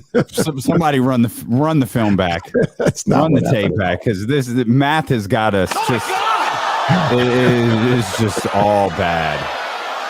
It is just all bad. Michael, I don't know if this is a real question. Who holds the single season home run record? Bonds or Maris? Barry Bonds holds the record. Yeah, Michael. What are we doing? Barry Bonds holds the record. Aaron Judge isn't getting to that record. He might get to 62 though. And that's the number. That's the number. I was always what if he starts? Well, 70 is McGuire's number. I don't think he's getting the 70. There could be a couple of Sammy numbers he beats along the way. What if he got to 66? I think Sammy with the most he hit was 66. So if he got to 66 or 60, that's still a lot. With That's 27 incredible. games left, he's got 55. That's a lot of home runs to hit in 27 games. But the way he's hitting the ball right now, anything is possible. Sammy's got a 63, 64, and a 66. McGuire's got a 65 and a 70. To tell the whole story about Sammy, he was on the juice and had a cork bat. I'm not comfortable talking about Sammy Sosa. I don't know what to say about his current state. I don't know what to say about that either. So but he was. Can we put Sammy in a box? I'm just not comfortable with Sammy Sosa. Just put Sammy in a box. Yeah, Sammy was cheating all the way around. He was on that. He was getting the best of both worlds. He's going to get to 61, though. I think he's going to get to 61. I'm confident he's going to get to 61. I hope Albert Pujols gets to 70. I think he hit another one maybe over the weekend, and that's got him one short, I think, of A-Rod. I think it was 695. I think it was. So A-Rod 696. That would be one right? short, yeah. So and then 5 away from 7. And I mean, he would damn near have to, because I think last month he hit 7. I mean, that's about what he'd have to hit this month. It'd have to be 6. And that was a hell of a stretch he had last year. I hope he can do it. I hope they both can do it. Yeah, I really don't care who's taking steroids and who's not. I don't care what high-end pharmaceutical baseball players may or may not use. I don't care. Get to 60, get to 61, get to 73 if you want to. Let's see it. I don't think he's going to, but I definitely want to see Albert Pujols get to 700. Yeah, I agree. What are you watching? What are you watching? Danny said, "Don't ever talk about these things." Oh, for goodness sakes. Danny said a lot of things that we've just chosen to ignore. Well, no, I'll tell you what's going on. I'm watching the tennis match, and the guy that is facing. So what agitates me about that is I saw you do that, and I looked over. Mine is still on commercial. I don't know what you have going Actually, on. why is he playing Rafael Nadal? Like what match? What did I miss? What did I do wrong? How behind is my Hulu? This kid's beating Rafael Nadal right now. What did I do wrong? My screen just came back from commercial. So I'm like I was caught because the guy that he's facing, it's a tight match. Like it's not like he's getting beat down. And I think this guy was crying just now. The guy he's playing is crying? Yeah. That's why I was like, is he crying in the middle of the match? He's going through it. Okay. God, they just showed the scene. Like I'm just now seeing it. He was biting the tennis ball. Oh yeah. Oh, imagine seeing your opponent cry during the. And it's not even like he's getting blown. Like this is still a match. Well, I mean, he'd have to win. No, he's down. Yeah, he's a lot of work. He's down a little bit. Yeah. Damn. So I know LeBron tweeted our guy. Mm-hmm. We're just gonna pretend like he doesn't look like LeBron James. Come on. Did LeBron tweet his son? Like we're gonna pretend like he doesn't look like LeBron. Like look at it. He's LeBron with a hairline. He got some brawn in him. He is. My man is LeBron with a hairline right now. And he's been bringing the energy. Like it looks lit at Arthur Ashe Stadium right now. So, and this is what I said. We said they need in men's tennis, and the culture it's turned up out there right now. I like seeing this dude. He did that against Rafa. He did that against Rafa, and it was pissing Rafa off. Like he was, you could tell because Robin would get a point and then he'd start yelling, and then all of a sudden, it became but he wasn't hitting enough he wasn't getting enough points to get vocal enough.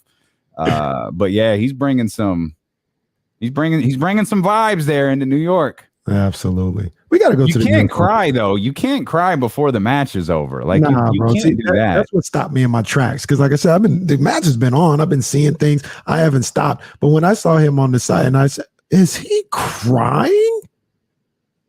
I said, hold on, man. Poor guy. Number 9 player in the world. Oh, he is having a tough time, man. He's throwing his racket. Oh, my guy is having a difficult time. Oh, man. Thoughts and prayers to my brother here. Yeah, this Rublev. is. Rublev. He's broken. He's lost his smile. Someone help Rublev find his smile. Goodness gracious. I can't hitting a tennis ball 100+ miles an hour. That I just being on the other end of that, I can't wrap my brain around. I've never played tennis, so I like to try it. I like to see what I know. It's damn near impossible for somebody who doesn't play. I'd like to try it though. I've never. Yeah, now I had another mental breakdown. Oh my gosh! Oh, come on now! Like I'm gonna lose it now. I'm just gonna start watching. I'm gonna start watching this because I want to see the breakdowns that my man has.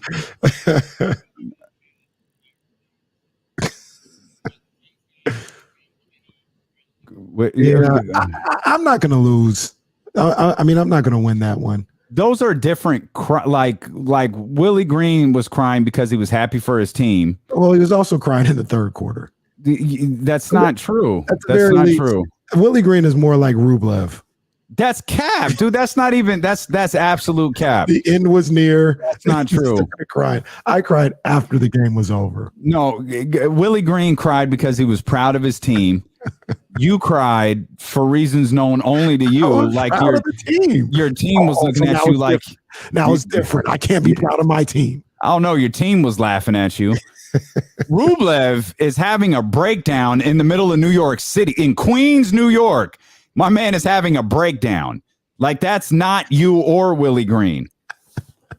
He is having a breakdown in front of the entire world right now. That's like, Dr. David would know.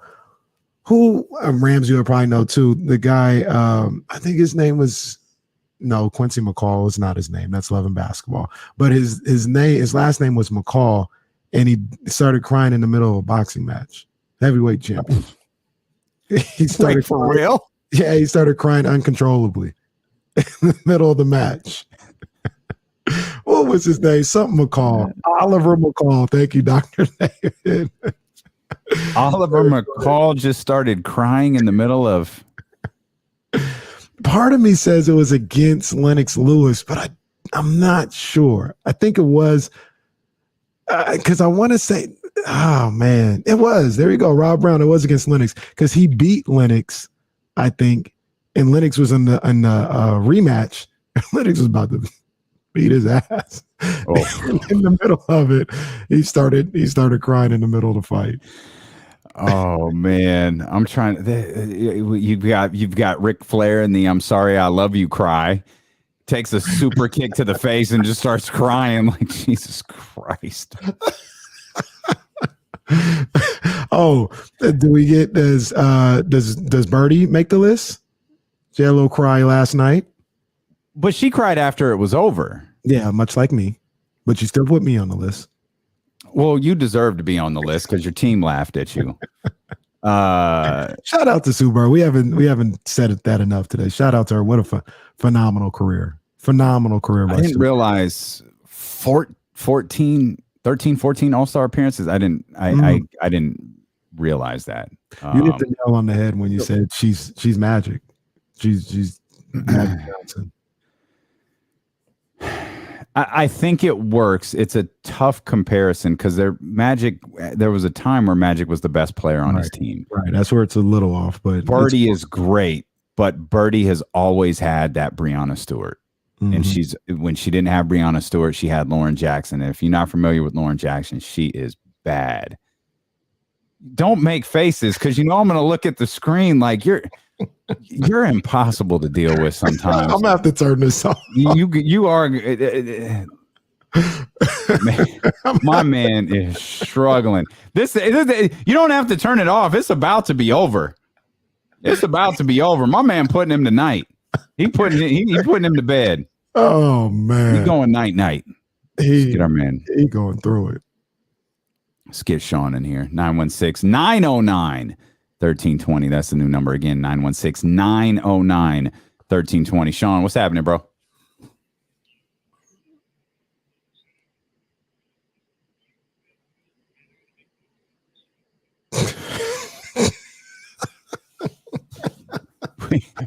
we got you, man. We got you. We try to put it out there as much as we can, but yeah, we move in location. I believe we're still listed as spam though.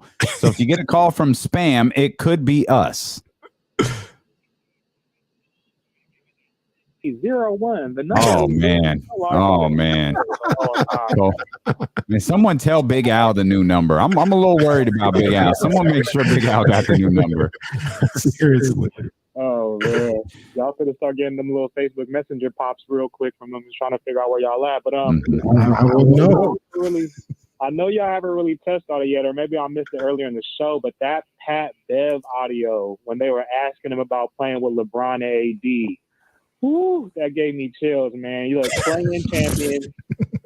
Future Holla, very good. Pat Bev, man. He's one of the best trash talkers in the NBA. So that's what I want to leave y'all with, man. Top 3 trash talkers in NBA, in y'all opinion, and top 3 trash talkers in professional wrestling as well. I'll take it off the air. Y'all keep it real peasy. Oh man, I think it's the first time he's never had no random ass question about Davey D before he hung up. Right. Or he didn't see me somewhere on Laguna Boulevard. Hey, Kenny, I heard you got a new lineup. Like, what? How, Sway? How did you get that? Yeah, we had mentioned this earlier. Everybody they're all everyone's all in on Pat Bev, and he was making everyone laugh yesterday, and him and Russ are BFFs, and here's the clip that Sean was referring to regarding playing with Anthony Davis and LeBron James. You'll be playing with LeBron James and Anthony Davis. They'll be playing with me. Yeah? Yeah. I made the playoffs last year. They didn't. That's the difference. Have you guys started talking yet? Yeah, of course. Yeah. But I'm glad that, we get a chance to play with each other than, anything else. I'm excited to see it go on. I'm excited to, to get the battling going. The killer was he said it with a super straight face too. He's like, no, they playing with me. It's different. It's different. They're playing with me. Pat Bev is, you say that, and it kind of gave me these vibes. You tell me. You tell me.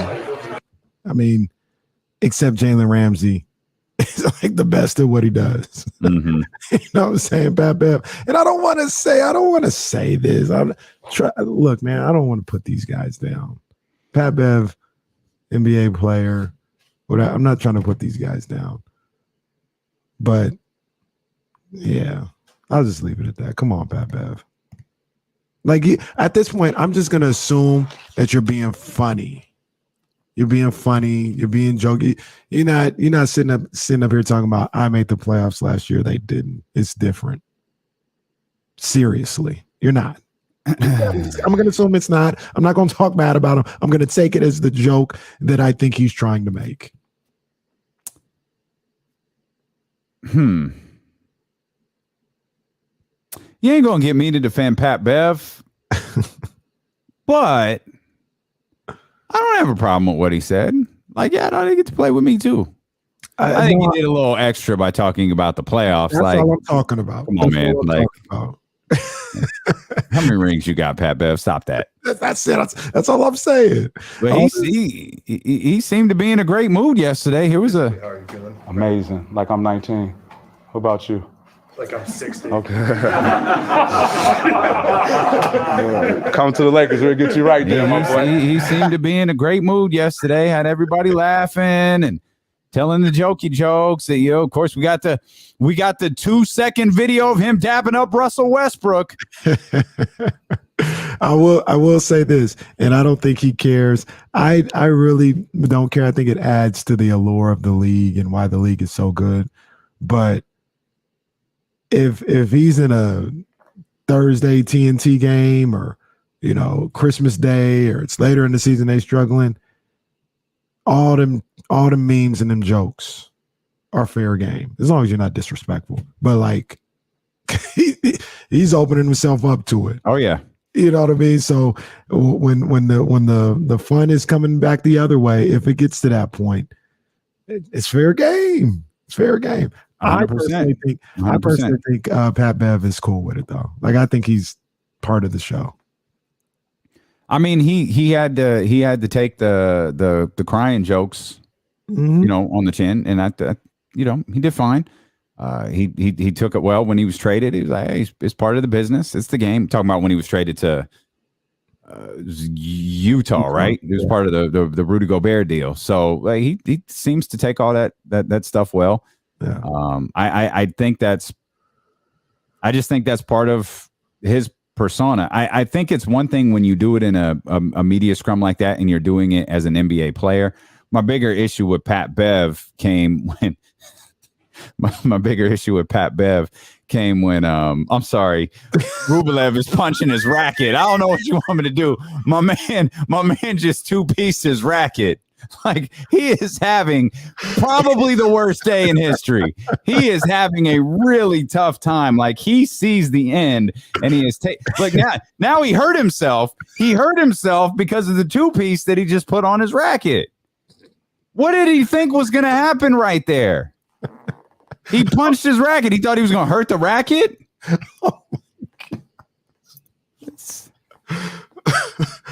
Oh man, Rublev, bro. Man, mercifully, this is over. He's not taking this well at all. Somebody blowing the damn towel. Shout out to Christina Warner who pointed this out, and I didn't really notice. They're wearing the same shirt. Yeah, that was odd. It's looking real UFC-ish. My man is having himself a day. Yeah. Oh, it's our guy right here. We've got a new tennis player. We'll come back. It's D'Lo and KC here on Sacramento Sports Leader, ESPN 1320. Oh, my man's out of here. My man is out of here. He's like, yeah, my boy. I might have to get somebody give me a Paramount Plus code. Money dance. We'll walk. Jeff is asking me about what we want Don's artwork to be to represent ESPN 1320. I guess they're having a discussion without us, and Jeff was like, "What do you think?" What Justine thinks something heritage related. Squints thinks something like the King starting five. I think we go heritage. We go boogie. We could use the boogie design. It's going to be in at our studio. Don is going to do pieces for each brand. Oh wow, okay. But for us, like we already got the boogie one. He could do boogie, or we could do something with like a collection of Boogie, De'Aaron, Chris, something like with the greats. Like I don't need Kevin Herter. No, not a knock, but like if he's traded next year, yeah, we don't need that. Great. Yeah. Damn, I was about to say, do we throw 5 on there? I would. I feel like we would too, but I mean, you run this kind of the same risk. But yeah, I'd say 5, 55, 4, 15, and 2.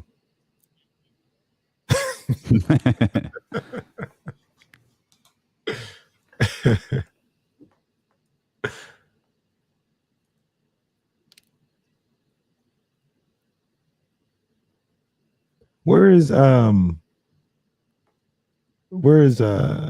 TFO from?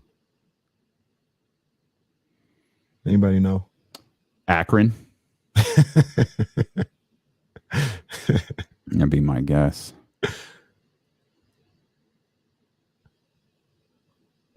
Oh, word? Oh, word? Yeah, he is. Oh, wow. DMV, stand up.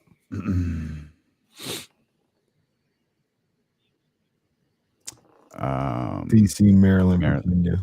Yeah.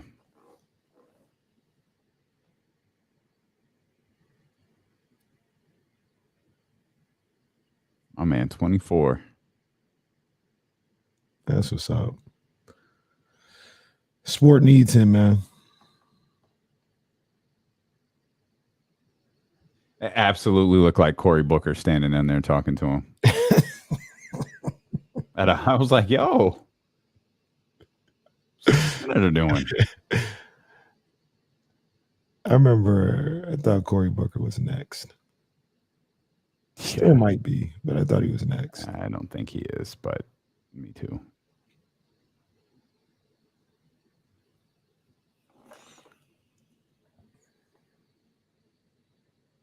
I am hungry as hell. I'm pretty sure this is the longest show we've ever done. Not even to the 13th round yet. Where am I going to go in a minute and 15 seconds?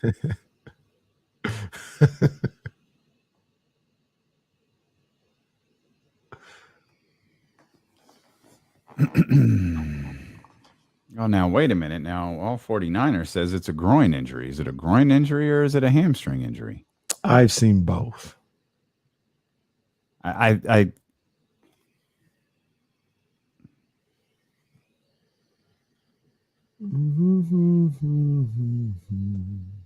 It's unclear.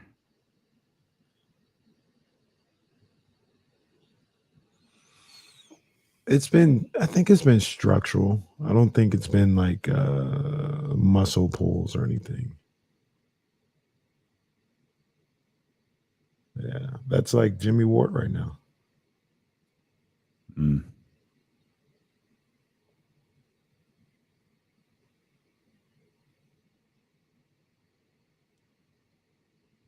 Yeah, I'm unclear. I'm completely unclear as to what's keeping George Kittle out. If it's the hamstring or the groin, I guess it doesn't. I feel like it matters. There's some accuracy here. Mm-hmm. Okay, Nick says it's a groin injury. Well, I read the wrong tweet to you. Matt Mayoka said George Kittle had a hamstring injury. I get Nick Wagner says George Kittle has a groin injury. He suffered it at Monday's practice. He's not practicing today. Kyle Shanahan said his status for the opener against Chicago on Sunday is unclear. So I guess it's a groin injury rather than a hamstring injury. That's where we are with George Kittle right now. Whatever it is, get well soon, George. Like I said, I'm not overly concerned, but I'm not going to just act like it don't mean nothing. Like, we want to see whatever happened and get healthy as soon as possible. And if that means being able to play on Sunday, that's even better. But we'll see. My first guess is I don't think he's playing on Sunday. It's my first thought. Okay. Well, Monday, let's see, today's Wednesday. Well, I guess it's just a couple of days. Like I said, I think we'll know much more tomorrow. Obviously, we'll know Friday whether he's playing on Sunday or not. It would seem a bit foolish to make him a true game time decision. Like, if you don't know if he can play Friday, I would, don't even bother. Right. There's no need. Like, if you're not sure, there's no need to rush it in week one. We mentioned the former Chicago Bears quarterback is the starter in Pittsburgh. We did not mention that yet. Mitch better have my money. Mitchell Trubisky. He's okay. Mitchell Trubisky is the starter in Pittsburgh. Joe Flacco is the starter in New York for the Jets. Geno Smith is the starter in Seattle. It is 2022. And we've got Geno Smith and Joe Flacco as starting positions, and Mitchell Trubisky has found himself another job. What's the craziest one to you? Joe Flacco. Absolutely. Joe Flacco. But Joe Flacco, now there was a conversation about whether Joe Flacco was earning the starting job from Zach Wilson regardless. Mm-hmm. But Zach got hurt. Like I think your boy Bob Salah said Wilson's likely not available till week 4. Like he's out for a while. Yeah. So whether but again, prior to the injury, there was some rumblings that Zach Wilson doesn't look good. Joe Flacco might beat him out for this. Now I don't know if New York would have actually have gone that direction. I don't know if New York, how they feel about this team. I don't know if they would have willingly given up on Zach Wilson after already giving up on Sam Darnold. But yeah, Joe Flacco as a starting quarterback in 2022 is wild to me. That's a trip. That's a trip, man. He's the fact that he was on a roster in 2022 kind of tripped me out. I remember when we were talking about, guess who the backup is? Like we were trying to guess. Like it was a almost like a riddle. Yeah. You know what I mean? Like, and now he's starting week 1. Like due to injury, but still, the fact that he was even on the roster is surprising to a lot of people. He's 37. He's 37. That's how old Joe Flacco is. I feel like he's been washed since at least 32. And Joe probably didn't even think he was going to play. He was just like, hey, I collected another check. I'm not sure that that's true. I think Joe Flacco believes he's got some gas left in the arm. Joe Flacco's backup. That's what I wanted to see here. Joe Flacco's backup. Western Kentucky. I'm lost. Mike White. I feel like I've heard that name before. I feel like I have. Mike White. Okay. It's Joe Flacco versus the Ravens this weekend, by the way. So that's what I was looking at. I was like, they playing Lamar in them, right? They are. Yeah. Lamar says the deadline for the contract is Friday. And Baltimore's like, cool, bro. Whatever you say, Lamar. Like, yeah, cool. Well, we'll try to get it done by Friday, Lamar. It'll be like, you playing, right? Oh, okay, yeah, we'll try. As long as he playing, like, all right, Lamar. Let them drag their feet. I get to the game, get uniformed up, be like, oh, you know what? I just hired a new agent. He said don't play, so go get we got a story. Now we got a story. And that's the most non-Lamar Jackson thing ever. Like he would never be as vindictive and as big of a jerk as I would be. He's too trill, man. He's too trill. I got a quick question here as I look at the schedule. Sorry, I got sidetracked because now I'm thinking, who's Mitchell Trubisky's backup? Oh, it's a rookie, right? It's the kid. I was wondering if Mason Rudolph was still on the team. Yeah, right. It's Kenny Pickett, who this is the first year since 2007. No rookie quarterbacks will start. Wow. Week 1. First year since 2007. That's a hell of a stat. Wow. That's going to change, by the way. I looked at next year's draft. Oh, yeah. Oh, it's going to change. Bryce coming out? Bryce coming out next year, right? Yeah.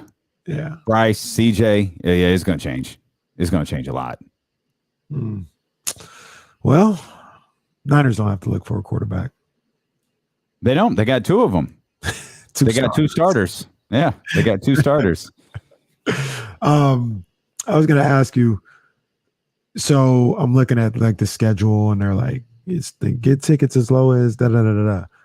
What's the cheapest ticket right now? Do you think, off the top of your head? For the 49er? For what? No, for week 1.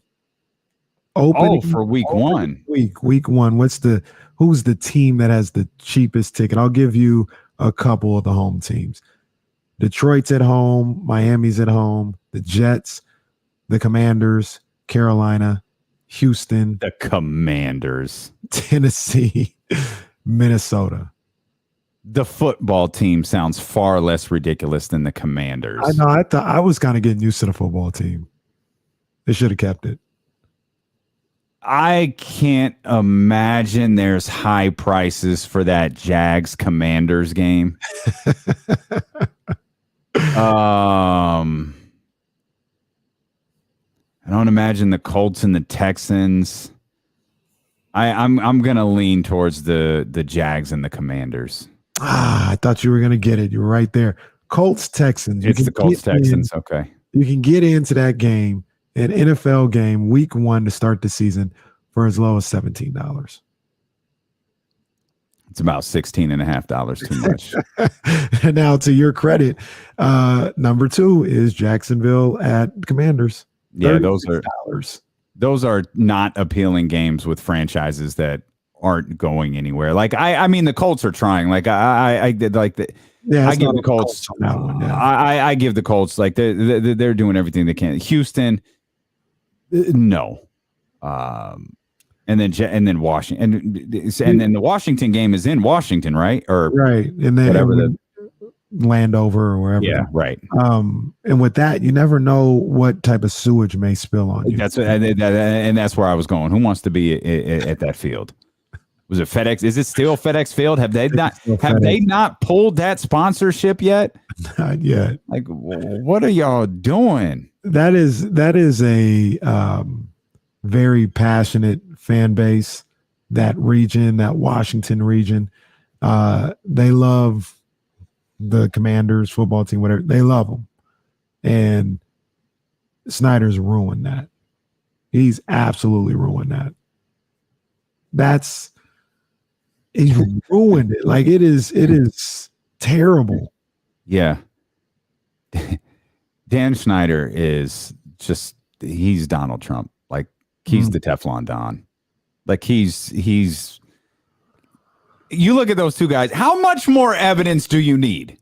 And the NFL is just like, it's cool. We'll fine him a couple million. He doesn't run the team anyways. Wink, wink. It's his wife that runs it. It's not him or whoever he put in charge of it. They can't get rid of that dude. Man. I don't even, maybe they don't want to. Maybe that's what it boils down to. They don't actually want to get rid of him. Yeah. He's run it into the ground as an organization, but I'm sure he's making money hand over fist. He's a far bigger disgrace. He's a massive disgrace to this league. Mm-hmm. Like they should, yeah. He is a mess. What is the? Well, knowing that it's Joe Flacco versus the Ravens now, outside of your Homer Caraway pick, what game are you looking forward to the most? It's not Vegas and Chargers. That really stands out. My eyes, Vikings too is a good one. My eyes are getting, man. My Raiders and the Chargers were definitely the first thing I thought of. The Baker revenge game. So we've got 2 revenge games this weekend. All right out the gate. Man, my eyes keep getting pulled to that Patriots-Dolphins game. That's going to be good stuff. Like, Dolphins, are you going to step up this year or not? Right. That's going to be some good stuff. They did a good job on week 1. You start with the Thursday night, obviously is a great one. Bills, Rams. Yeah, that's the one they had to make hot. Yeah. But they even killed it on Monday night. And another, I missed that one. Another. Didn't we get Cowboys Bucks last year to start the season? Yeah. Wasn't that the Thursday night game? Yeah. Like, it went so well. Let's do it again. They switch venues and change days, but they're still in prime time. That was probably the agreement from Jerry, where it's like, all right, if I'm gonna do this, well then Tom Brady is coming to. He's coming to my palace. What's the contract situation with the NFL? Because this Monday night game is the return to ABC. Is this all season, or is it like the first 6 seasons or something, or first 6 weeks or something like that? I think it's a handful of games, and I don't.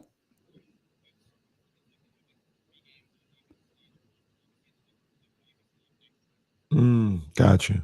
And you're positive that first one is on ABC? Yeah, on ESPN they have it. It's on both. It's going to be on ESPN okay. and ABC. I was like, why would? Yeah. Okay. Long overdue. Long overdue. Long overdue.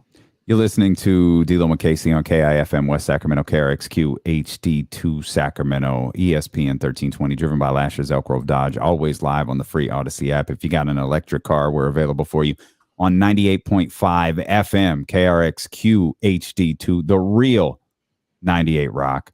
You can watch the show on twitch.tv/ESPN 1320 and youtube.com/ESPN 1320. as well. The season gets underway tomorrow. There are going to be some surprise teams in the NFL. And I'm going to need all of tonight to think about who that's going to be, because I, honest to God, don't know who it is. It's going to be somebody. You gave us one yesterday. Carolina? Oh. Yeah. I did give you that, didn't I? Yeah. I did say that out loud. They were 5-12. I don't want to believe Baker's a Johnny Manziel. I don't want to believe he's just another failure. Well, he's not nearly as bad as Johnny Manziel. Johnny Manziel was bad. I don't think Baker Mayfield is bad. That's the thing. I guess that's just the thing I can't rectify. I don't think he's bad. I don't know that he's great. I just don't think he's bad. What do you think about Jimmy Garoppolo? He's fine. That's the best Baker is. Okay. I don't mean that disparaging at all. I'm just saying that's what he is. If everything is good around him, he has the potential to be good. But he's not the type of quarterback that can raise the play of others.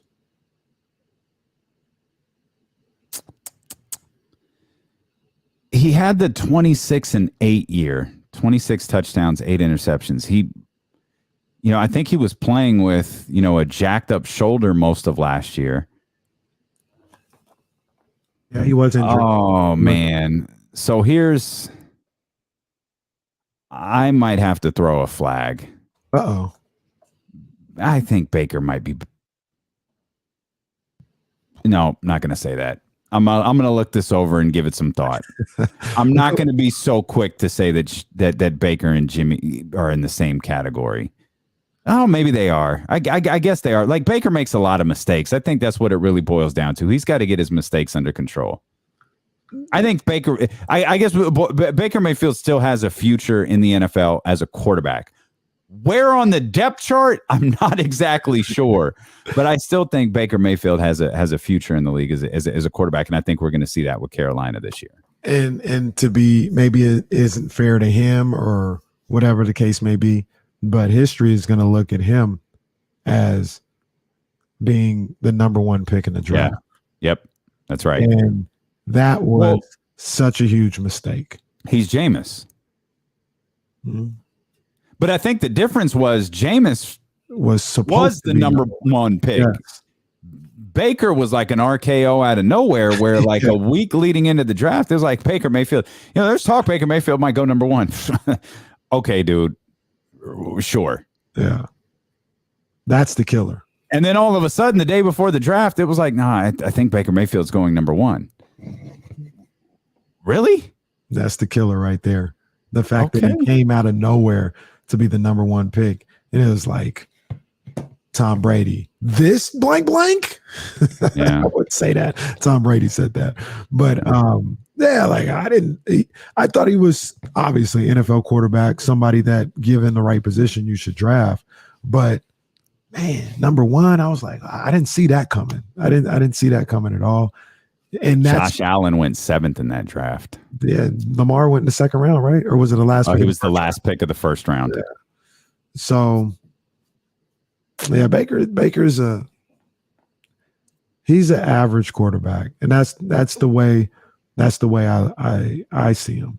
I don't want to say, because I don't think he's a bum or nothing like that. So he's not a bad quarterback, but I don't think he's particularly good where, we got Baker then he'll change his fortunes. I think it's the other things that you have around you combined with maybe a little bit of Baker that'll change your fortunes. Baker is like, don't mess it up guy.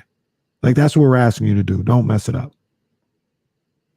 But that's not, okay, maybe he doesn't have a future in the NFL because that's not the type of personality he is, which is why I think he makes so many mistakes. Mm-hmm. That's why he throws for 22 touchdowns and 21 interceptions in a year. It's because of stuff like that. But he showed that year, and it's the anomaly right now. You know, he threw for 3,500 plus, 26 touchdowns, 8 interceptions, and that was an 11-5 season for the Cleveland Browns. So, yeah, I think he's gonna. I think he's gonna do some good things in Carolina. That was definitely a hot take, but I do believe it. I think that Carolina team will be better with him. Yeah, and Carolina has talent around there too to help him out and to not put everything on his shoulders. You know, and you got DJ Moore, you got Anderson. The defense is pretty good. They're not a bad team. We got to see what the coach is able to do, what Matt Rule is able to do. But they've got. If I could see things going right for them, like the prediction you made, I could see that happening, especially in the NFC. That isn't that strong. Like there's going to be a 9-8 team, maybe multiple 9-8 teams getting into the playoffs from the NFC. And one of my hangups with that, it's not just the NFC, it's the division. It's because I kind of said this about the Packers yesterday. So Matt LaFleur is just going to go 13-3, 14-3 every year. Now that's just what he does as a coach. And then, I mean, is that clock? And I guess it's the LeBron James question too. That clock ain't going to hit midnight ever on Tom Brady. And that's why this season feels so sketchy to me, because he already walked away. And now he's back, and you could go over the circumstances regarding that all you want to, but the fact is he did walk away. He's back. He took some time away. He genuinely does not look happy. And it's like, yo, you're about to go play the most grueling sport for the next 18 weeks. Yeah. It's not just playing the game, but you've got the media commitments. You got all these other commitments that you have. Like that's tough. Well, you bring up great points, and you bring up very astute points, and I understand everything that you're saying, but you're forgetting they also have a top 5 team in the NFL that they have to go up against. According to CBS.com. They have a top 5 team in the NFL. Saints. Oh, the Saints. Oh God. I'm like, what? I'm thinking you're talking about the Cowboys. It's like, what are you talking about? And that was wild. That Saints placement was wild for those power rankings. I don't remember who that was. That was CBS? Yeah, CBSSports.com. That was not another power ranking on the planet had New Orleans in the top 5, but there was a power ranking on Bleacher Report, I think it was. It had the 49ers at 15th. Yeah, I think the lowest we found them yesterday was 10th, maybe. I don't think we found them too often outside the top 10. 15, huh? 15. I think people are hedging their bets with the 49ers. Like they want to be, yeah, man, that team is talented. But, it's basically what Marshall said.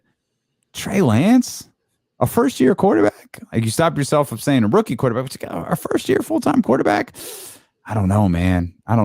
But they're really good. The pieces are there. Like everyone wants to hedge their bets. They acknowledge that the team is good. Oh, but we've got questions about the quarterback. The thing that I always say about that, and the questions are legitimate when you talk about we've never seen him. We don't know what he is.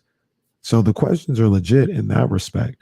But what I always say and what I always try to bring to light is, what if he's good? Nobody talks about what if he's good.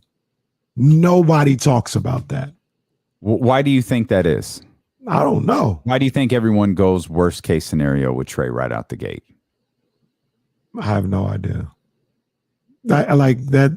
I'm not going to be the national media hates it. That's not how I don't know why it is. I don't know why it is that it's always Trey is average or bad. He can never be good. Louis Riddick gave him there was like a week or two, and because it went back down again.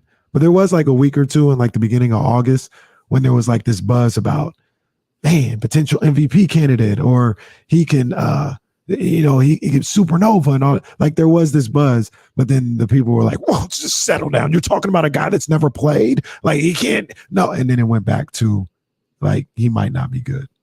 But it was really weird. It was like 2 weeks in August when people were like, well, man, what if he could be good? Like he's got all the tools with Kyle Shanahan and the people around him, yada, yada, yada. And then that dissipated. And now it's just, he's average or bad. That's it.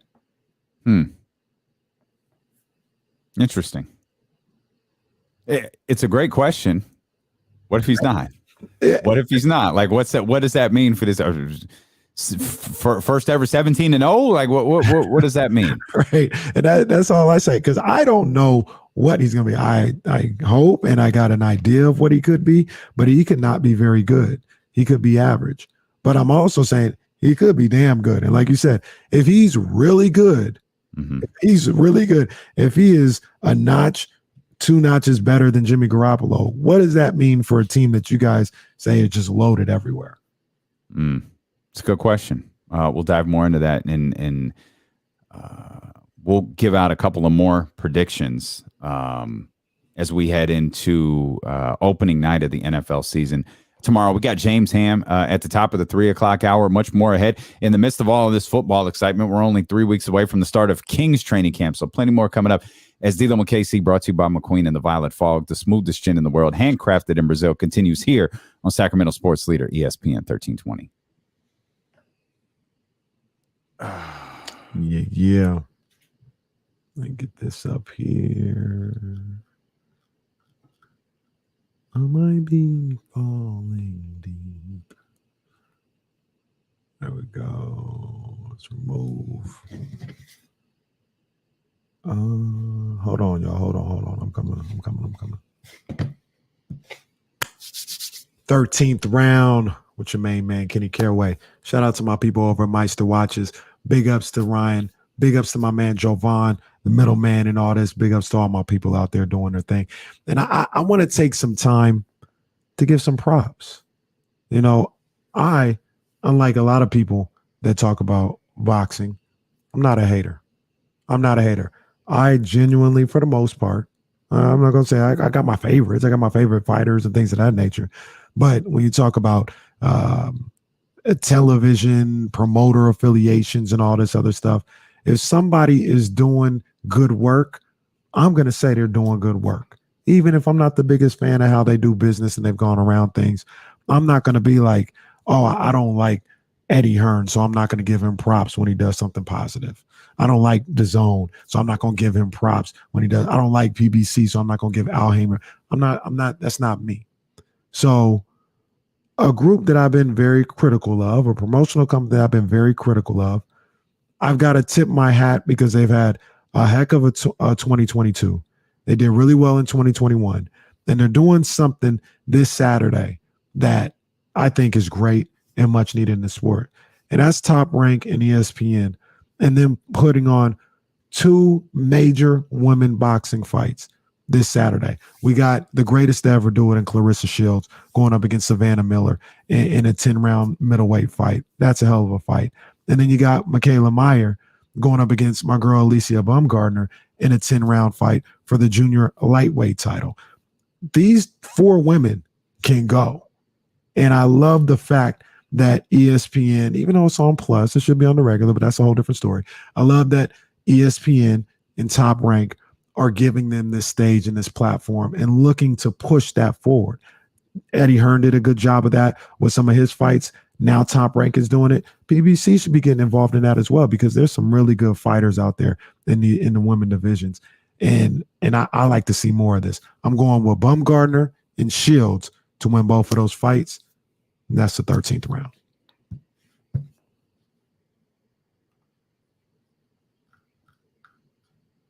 No, it's absolutely fair, but it's one-sided. Like it's.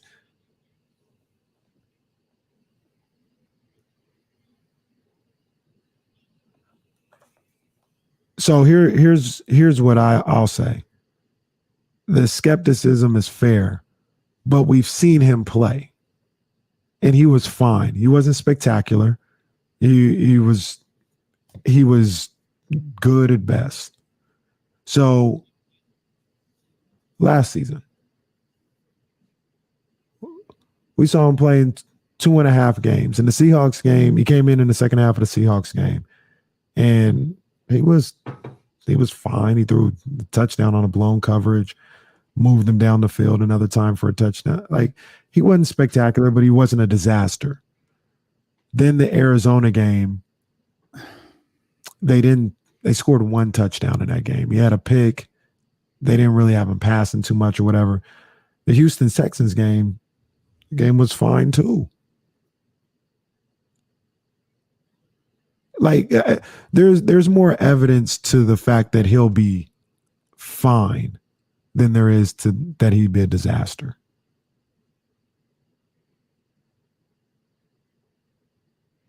Did you do a show? I ain't buzzing about boxing. Oh, you did? Yeah, I gave props to Top Rank for putting on this women's card, or main event in these two women's. Wow. I give props where props is due. Stilo and soft ass KC, I guess here. That's what I heard. There's rumors in the streets. Hey man, I'm not a hater. Soft. I'm not a hater like some of these other boxing people out here, man. You know, I'm about the sport. I'm about these fighters, man. Streets. Except for Tyson Fury, I'm not about him at all. Tyson Fury singing "Sweet Caroline" with Drew McIntyre at Clash at the Castle. Tyson Fury need to go away. That's what he needs to do. Go away. Why do you dislike that dude so much? I just observed him. He's a snake. He comes off as a snake and disingenuous. Yeah, I don't think he's good people. Okay, fair enough. But like I said, not a hater. He's a hell of a fighter. Mm-hmm. He's a hell of a fighter. I don't equate what I think of him to his boxing skills. He's a hell of a fighter. He's the best heavyweight in the world. He's a Hall of Famer. But I just think he's bad for the sport. And he's not entertaining either. Like, he thinks he's like super entertaining and funny. It's like, bro, this is dumb. Get out of here. Okay. I always wondered. You never speak very well of Tyson Fury. Phone lines are open for you, at least for the next 40 minutes or so. 916-909-1320. Of course, at the top of the 3 o'clock hour, James Ham will be with us. He's got no redeemable qualities. Okay. My mistake for asking. Yeah, he ain't lying, boy. The list isn't very long, but just I know if we ever need to fill time. Hey, Kenny, how do you feel about Tyson Fury? No, that's just the cue to the audience. I don't know what direction to take this show, so I'm just going to ask Kenny about Tyson Fury and let him fill like 7 minutes. Speaking of no redeemable qualities, do you see who had to issue an apology? Segue of the decade right there. Yes, not a redeemable quality in sight. I did get a kick out of Doug Gotleib's tweet retraction and apology towards Freddie Freeman and his agent and the agency that was working with him. And that was crazy. I was a little upset when they were like, okay, he said he was sorry, he retracted it, matter closed. I was like, yeah, bro, wait a minute. Yeah, ain't no matter closed. Go bust his ass. Like, what you mean matter closed? Go bust his ass. Ain't no matter closed whatsoever. Like, this still needs to be pursued. It's the greatest segue ever. Speaking of no redeemable qualities. See Doug Gotleib. Yeah.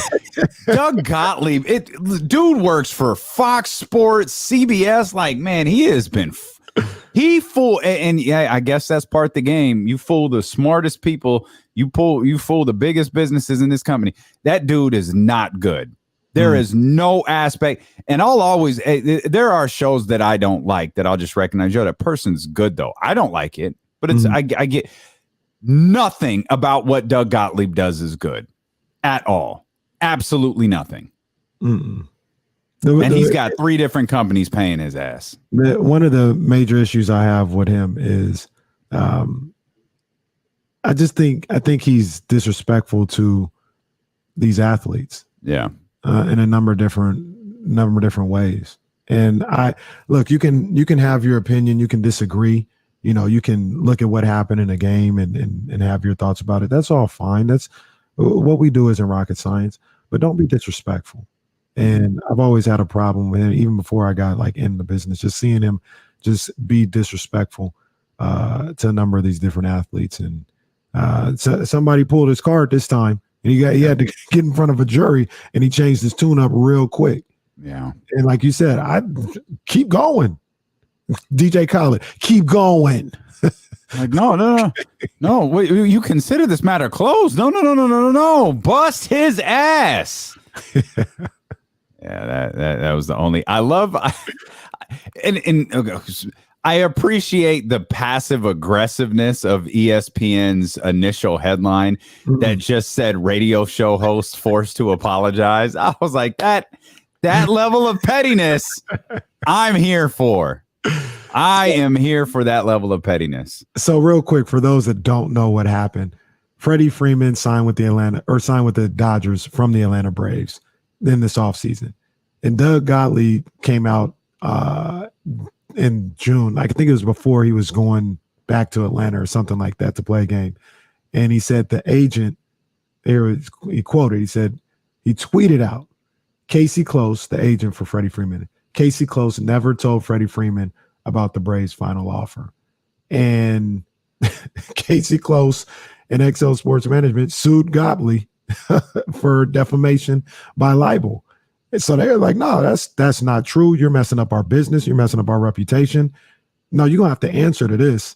And they pursued it all the way to the point where Gotleib issued an apology on Wednesday. And he said, upon further vetting my sources, a review of the lawsuit filed against me in this matter in a direct conversation with Casey himself, I have learned that the conduct I allege did not occur and that there is no credible basis for stating that it did.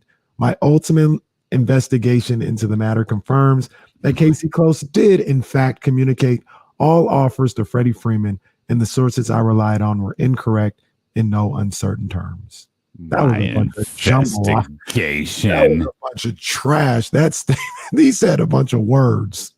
I don't even think Doug Gotleib read that before posting it on his social media account. Goodness gracious. Whatever, man. That dude is whatever. Girl, bye. But yeah, Tyson Fury, Doug Gotleib. Same. Let's throw out a couple of more predictions. The NFL season gets underway. The betting odds, I think this is the second year in a row. Josh Allen seems to be the guy for NFL MVP.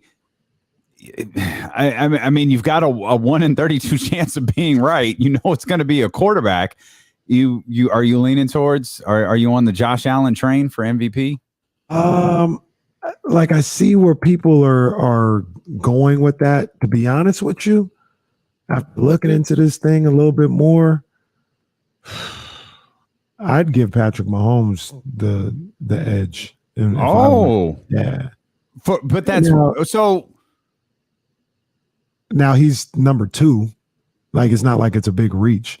And some of the things, but for you, it's a reach. Didn't you say? Didn't you? You gonna go? Patrick Mahomes winning MVP for a team that's gonna miss the playoffs? Now, see, this is where the media gets it wrong all the time. Do I have to sue you for defamation of libel? Is that what that needs to go on? You didn't say that the Kansas City Chiefs were gonna miss the playoffs? I said when I made that statement, I said I'm not there yet. I haven't made my final thought about this, but I'm starting to lean towards Kansas City not making the playoffs. Okay. I, in fact, did not double down on that. I looked into it a little bit more. I don't feel that way. I think Kansas City will make the playoffs. They might even win that division. Well, they're not going to win the division, but I do think they're going to make the playoffs. The Raiders are going to win the division. Chris, quote, my sources were incorrect. I mean, way to take responsibility for your actions. That's a great point. Way to take responsibility for your actions. My sources were incorrect. Come to think about it, I need to look at that. I need to did he say sorry at all? No, that's what I'm about to say. Maybe he did read that. Maybe those are his own words, because he, like I said, it was just a word salad. Like, he didn't take responsibility. He didn't say I was wrong. He didn't. Upon further investigating my sources, jeez. A review of the lawsuit. I have learned that the conduct I alleged incurred my ultimate investigation. Jesus, dude. Into this matter confirms. Blah blah blah blah. I appreciate the damage the misinformation like this can cause, and have been in touch. I have apologized to Casey Close directly. I have also deleted my original tweet. This dude is a jackass. Such a freaking jackass. And the bosses at Fox Sports, Pac-12, and CBS, you are also jackasses for employing this dude. Come on, man. This guy, man. This guy. Incredible. Incredible. I don't know what direction to go for MVP. Like Josh Allen, like, sure. Like it seems like Josh Allen. I mean, didn't the NFL just name Tom Brady the #1 player in the NFL? Yeah. Are they going to give Tom Brady the award on his way out? Not that he can't earn it. He certainly can. Give it to him on his way out after playing 8 games? Week 7. Week 7. Yeah, give it to him when he leaves in week 7. I still think the most under-discussed story is Sean McVay saying something weird is going on with Matt Stafford's shoulder. Like, we're just going to blow that off? Yeah. Like, we're not going to discuss that further? Well, the reason why it's gone away is because he's back playing. Everybody says no restrictions. Everything's fine. Mm-hmm. Okay. So I don't know how it came from. I don't know what's going on. And this isn't good. No. It's all good. It's all good. I don't think he's throwing in practice, like, as precaution. Like, they're basically, it sounds like right? It sounds like they feel like he has a certain number of throws this year. Stafford's got a bullpen day. They said Stafford probably has 700 total throws. Oh, he's on a pitch count. And we're going to try and use them all in the game. Oh, 700 man. Includes practices, includes walkthroughs. He's got 600 to 700 throws, and we're going to save them all for the game. That's amazing. So, yeah, there's that. I also looked at Justin Herbert, as a possible MVP guy. I'm a believer in the Chargers this year. Well, okay. Well, wait a minute. Let's just stay in the division here for a minute then. Is Denver that good? I feel like I feel like people really love Denver, and I've tried. Jesse, I don't want to be. Denver. I don't want to be left out. I don't know. Don't tell me. It's not that I don't like them, but why do I need to love them?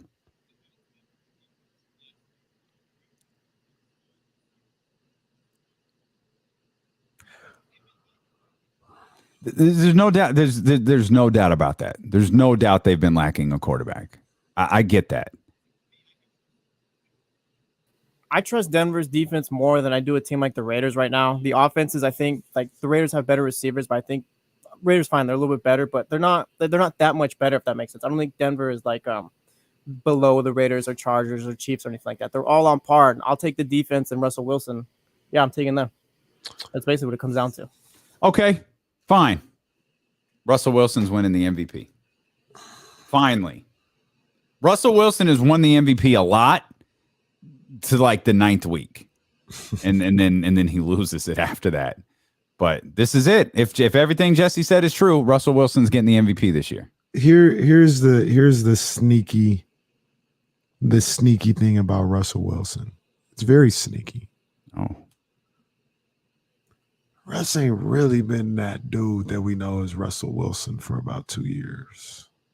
Now, can he be rejuvenated? Maybe he just needed a change of scenery. Maybe. But Russell Wilson ain't been that dude for a minute. And we talk about receivers. He was playing with DK Metcalf and Tyler Lockett. And he wasn't the Russell Wilson that we know. He's a little diminished version of Russell Wilson threw for 4,200 yards and 40 touchdowns in 2020. I really wish you'd tell the whole story. Okay, the Seattle Seahawks were 12-4. I'm telling you, I really wish you'd tell the whole story. Okay, he threw for 4,100 yards the prior year when they were 11-5, and he threw for 31 touchdowns and 6 interceptions. I'm sorry, he threw for 31 touchdowns and 5 interceptions. Hey, you want more? I could keep telling the story if you want to. The Will S's, the Daryl Chambers, they watched it the same way I did. Now that doesn't mean he's a scrub. Don't get it hold on a twisted. second. You can put these stupid ass messages on the screen. Do you want to address those numbers I just gave you? 4,200 yards 2 seasons ago.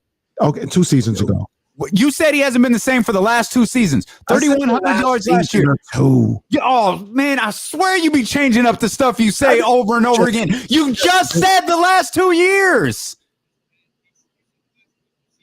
You just said the last 2 years. Okay. He threw for 4,200 yards and 40 touchdowns. Okay. It's last year he stunk. He stunk. The Seahawks stunk. Everybody stunk. Okay. You guys can love Russell Wilson and think he's the same if you want. We can play semantics all day long if you want. And you guys can say 4,000 yards every year and 30 plus touchdowns. Don't tell me this dude ain't no good no more. That's it. He threw 6 interceptions last year in the midst of all that. Hey, so look, see, this is what the media does. I said Russell Wilson ain't no good no more. That's what I said. Since we're being direct, since we're being exact with what was said, I said he ain't no good no more. He ain't been that same Russ in like 2 years. Even though the 4,200 yards he threw for 220 was like 6 yards shy of his career high. Okay. 40 touchdowns was a career high. Okay. Even okay, that's fine. So he's going to do that this year. Yeah, he's going to win the MVP. Jesse just it's going to happen. Jesse just said the Denver Broncos are that good. Russell Wilson going to win the MVP. Okay. No, I did. You said the Denver Broncos, they're that good. You all in on the Denver Broncos? Okay, Russell Wilson's going to win the MVP. All right. Like I said, hey, I'll put it back up here. Daryl's Seahawks fan. Okay. All right. Cool. Cool. You got the Chatty House co-signing you. That's good stuff. I got his actual production in front of me. But cool. Go ahead. Put the messages on the board. That's cool. I'll just give you what he actually did in real life, and y'all can live in your make-believe land that Russell Wilson fell off. What'd you say? It was 4,200 yards? 4,200 yards. He fell off. Ain't that like 4,100 yards the year before? Man, he just 71 touchdowns over 2 seasons. Man, he just ain't the same no more. 4,200 yards is damn good. Isn't that like 300 more yards than what Jimmy Garoppolo did? Jimmy Garoppolo threw for, I think, 38. About 400 yards. Twice as many touchdowns. The touchdowns, for sure. He was in a passing offense, but the touchdowns for sure. But we talking about 4,200 yards like he threw for 42,000 yards. He threw 300 more yards than Jimmy Garoppolo. 400 more than Jimmy Garoppolo.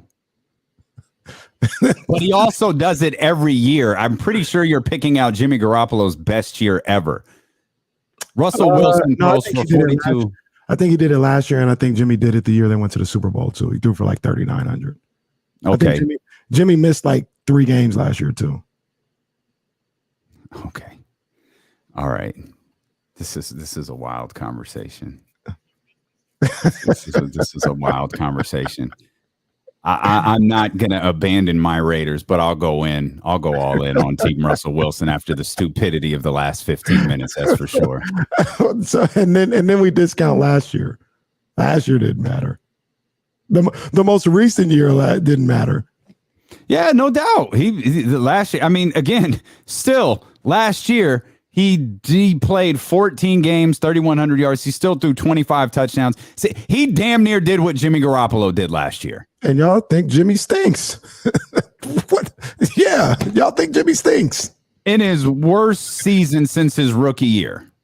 And he's a Hall of Fame quarterback. Like, yeah, that is his worst season of his career because he's a great quarterback. But what is that? Joe Montana's a great quarterback. You want him out there right now? So Russell Wilson is going to throw. He's going to be closer to 4,200 yards or 3,100 yards. He's going to be closer to 42. He's going to be closer to 42. Did I say he was terrible at any point right now? I mean, I'd have to look at the quarterbacks, but it's definitely conceivable. He's not going to fall off the face of the earth. I'm not telling you that. I'm just like people talk about Russell Wilson. Like all right, they got him. He's cool. Like he's going to need some help, and we're going to see if he gets that help. Jason Jones told you the other day they got one of the worst offensive line in the division. I got nothing. What is there? There ain't nothing to have. I got nothing. There ain't nothing to have.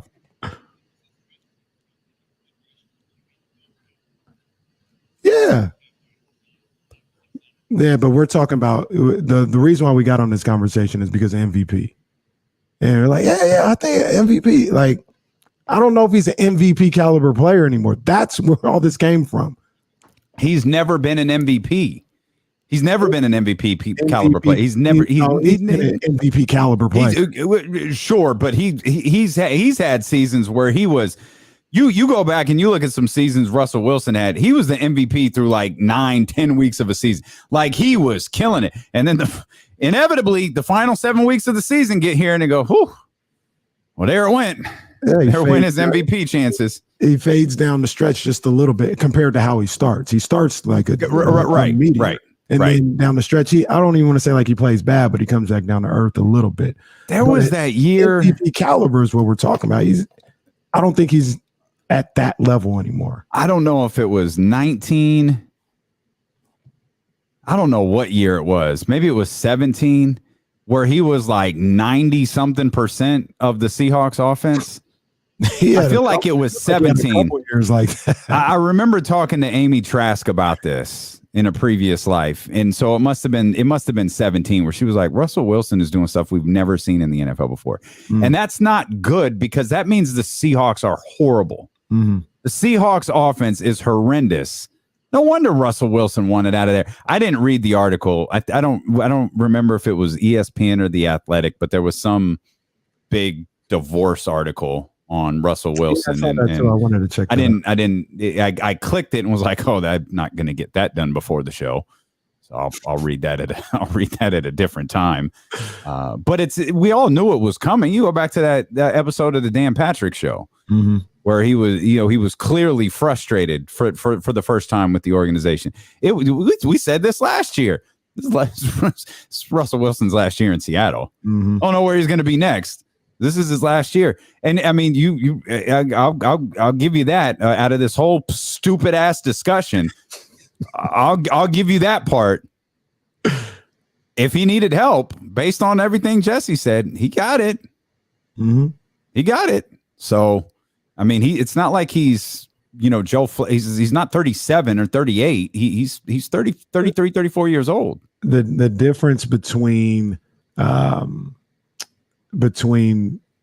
Seattle and Denver for him is going to be the defense potentially, because Denver's defense is vastly better than Seattle. Because when you talk about offensively, Recent Seattle.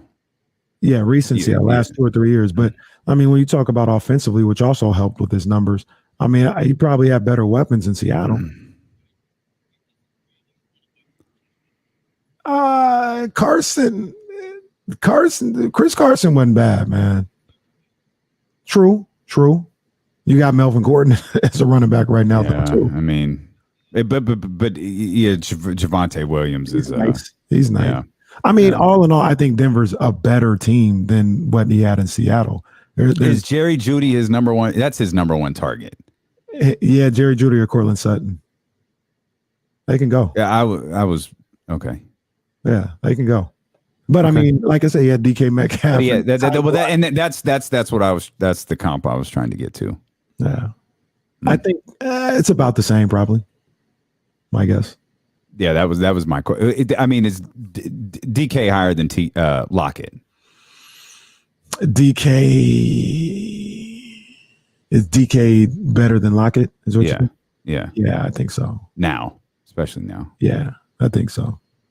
But the same problem persists. It seems like the offensive line is the issue. It was the issue in Seattle, and it may be the issue in Denver.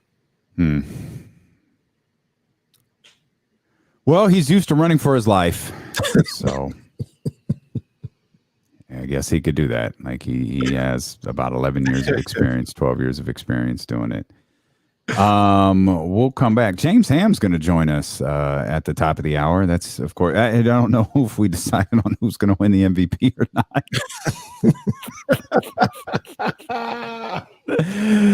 Oh man, we'll talk about defensive player of the year as well. And then, as we mentioned, 1320 Kings insider James Ham joins us at the top of the hour here on Sacramento Sports Leader, ESPN 1320. Yeah, I'll be right back. Okay.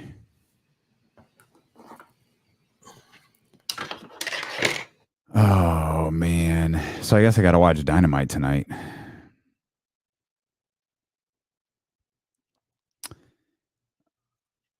I'm looking to see. Here we go. Oh, well, there it is. Tony Khan to address AEW title on Dynamite. He'll give an update on the World Championship and the Trios Championship. What's wrong with the Trios Championship? Oh, that's right. Oh man. Oh, what a turd show. Goodness. So that's a great point, Jesse. The worst thing that happened to AEW, and the three of us talk about this privately all of the time, or not all of the time, but we've talked about it before. Nothing will ever change as long as the same people are in charge. If the same people are in charge, you can continue to build out what you want. You can do whatever you want to do. But if the weakness is at the top, you don't have anything to worry about. The true challenge comes when that weakness is replaced. For all of the great things Vince McMahon did for professional wrestling, at 70 whatever years old, he's the weakness. He was the weakness in WWE, and now that that's gone, that's the worst thing that could happen to WWE, because there are people who wouldn't want to work for Vince McMahon. There are people who wouldn't want to do that brand of wrestling, that style of sports entertainment, if you will. With Hunter running the show or with Triple H running the show, I mean, you've got guys who may be coming along or who might be in AEW like I'm not going to go work for. I'm not going to go do that hokey sports entertainment stuff, who are now looking at it like, I could do that sports entertainment stuff in wrestling over there now that Vince McMahon is gone. This is where like AEW is 100% in like a, y'all better figure this out because this shit could sink quick. That's 100% it. And everyone will tell you that. Like, the WWE wrestling was for one person and one person only. Yeah, and that person's gone. And Tony Khan better fix this. Nah, Warren, that's cap. That's big cap. That's lazy. That's hella lazy. That's not even remotely true. But if they don't fix this, that's 100% what they are going to wind up. And you can't get too inside. Like if all of this stuff starts playing out, like I already feel like they do this stuff too much. I already feel like they go too far inside. They need to pull back and let it be a TV show. Like it doesn't need to be a shoot. It needs to be a TV show. And if it starts becoming a shoot, then that what Jesse said earlier is 100% right. This just becomes WCW and they play themselves out of business. They're catering to too small of an audience. And that's the stuff they have to fix. I feel like they've done it too much. And it's just not appealing. Like, what's that? There's that guy, like, everyone loves this dude. Eddie. I do not. There is nothing appealing about Eddie Kingston to me, like, at all. I do not like the entire act. But they do a lot of this inside stuff, and it's like, man, this is dumb. Like, let me watch a TV show. I don't need Steve Carell to break character in the middle of being Michael Scott to entertain me. Like, I need him to be Michael Scott. Like, yo, be a character in the middle of the yard. Yeah, doesn't start yelling at Pam for messing up her line.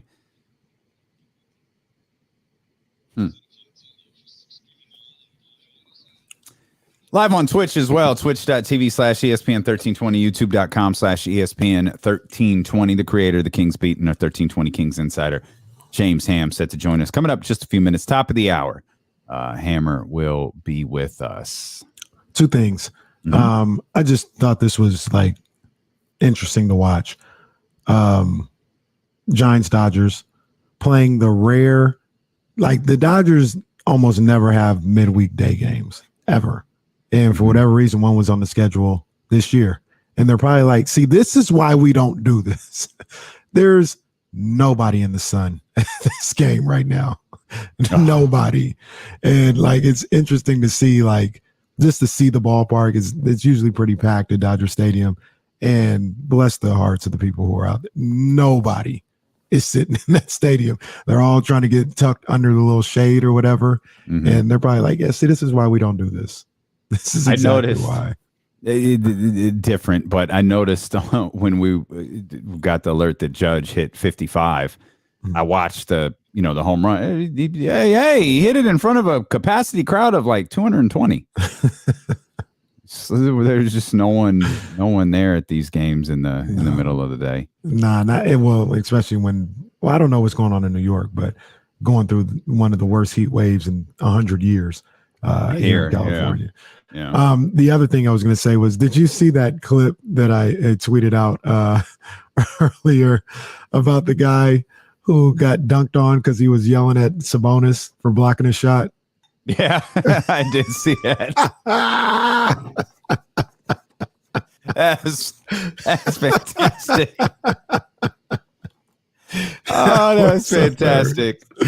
That was hilarious. I saw that a couple of times, and he thought he was that dude. Tried to turn around and do something, got dunked on. That was nasty. Oh man, I saw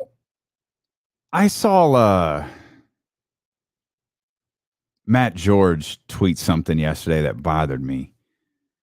Uh-oh. Did you? No, and for once, it's not because of Matt. Like, Matt was actually doing his job and he was reporting something. I don't want to read it wrong. Attended a high school football practice, was scheduled 3:30 to 5:30. Yeah, this was yesterday. Attended a high school football practice yesterday, was scheduled 3:30 to 5:30. Very little shade. Dress shirt and pants were drenched within minutes. Camera overheated. Coaches enforced mandatory water breaks, kept a close eye for any signs of exhaustion. Players worked hard. Yeah, that's not good enough. That's a bad look. Yeah. Your football game in high school is not that important. No. Absolutely. It was 115 degrees yesterday. Yeah, these kids out there. I was pissed off when I went to get the mail. I was like, you've got to be kidding. Like, this is obnoxious. That's literally the only time I went out yesterday. Literally. I went and got the mail and it said, no, it's not it. And then look, so like, I was like, I like being outside. I like doing things outside and being athletic and doing stuff, right? And I'm trying to have my son do those same things, right? So it's like, man, we've been inside all day. Finally, it got to the point where the sun was down. It was still sunny outside, but the sun had fallen, behind the trees and the houses and stuff like that. So there's shade all over in the backyard. So I was like, oh man, let's go out and play catch, Reese. And even he was like, what? And I was like, well, the sun's down, it's still, it's probably manageable now. And we asked Alexa the temperature at the time. This was about 7:45, maybe 8 o'clock. And she said it was 107. Oh my God. So I can only, that's when there was full shade where I'm at. I could imagine 3 o'clock. Yeah, like right now, are you out of your mind? There is nothing that they did yesterday that's going to prepare them enough for that game or the future weeks. Like if you needed to go over some plays or whatever, go into the gym. Could have done it inside. Yeah, go to the gym, have a walkthrough in the gym, and go over your scheme that way. That's ridiculous. That is ridiculous.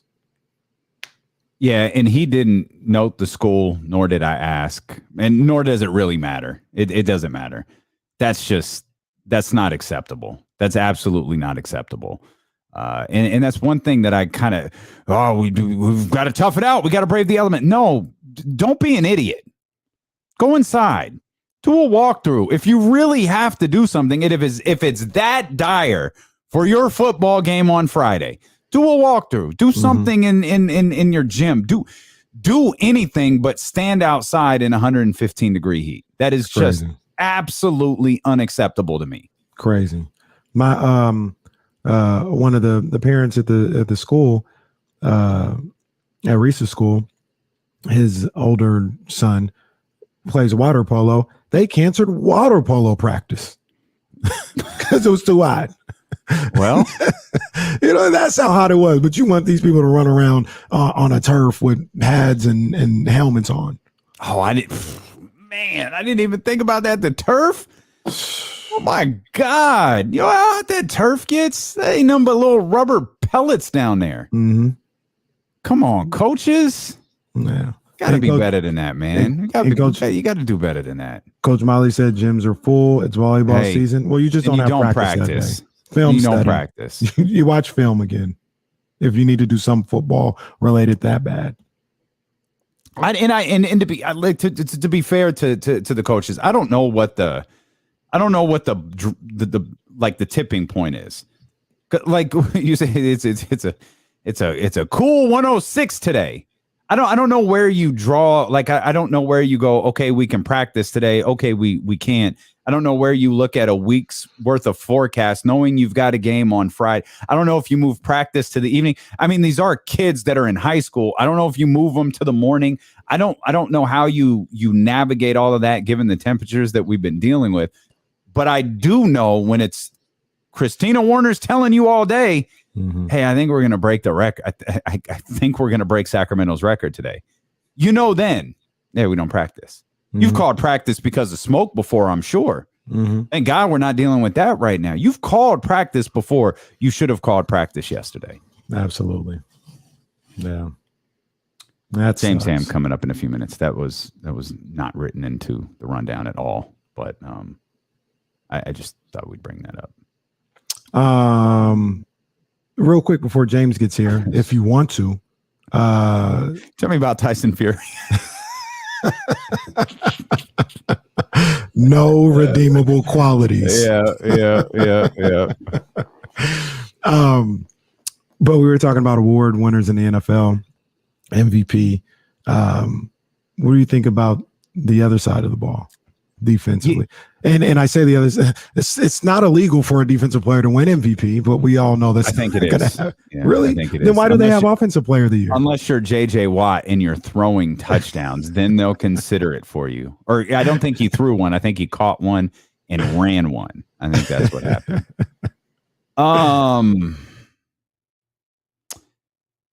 So I don't know how interesting this conversation will be because we might go in the same direction, and I don't think there's any hot names to throw out. I honest to God think Nick Bosa is going to be. I think Nick Bosa is going to go out there and he's going to have a defensive player of the year caliber season. Yeah.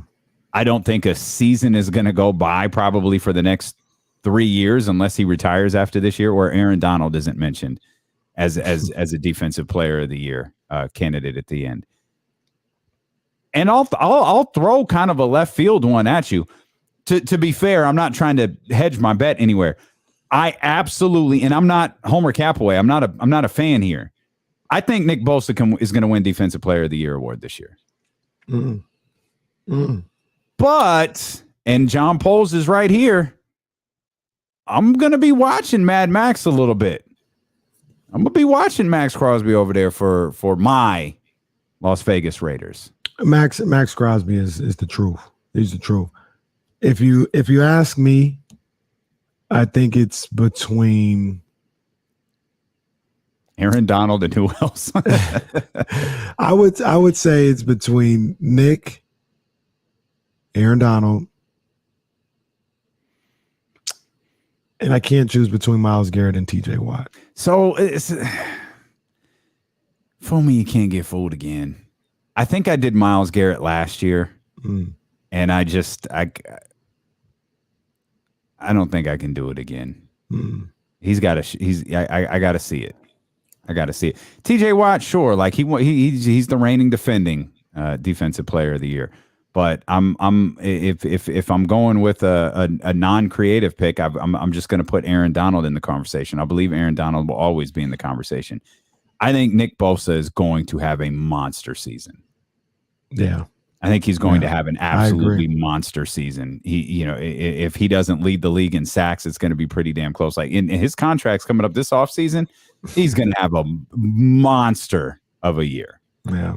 You know what I thought about this conversation just sparked something in my head. Remember the year Richard Sherman was still in Seattle? I think it was I think they had just won a Super Bowl, maybe, because it was a Thursday night kickoff game. Maybe they just won a Super Bowl. Remember when Aaron Rodgers refused to throw his way? Remember that game? Okay.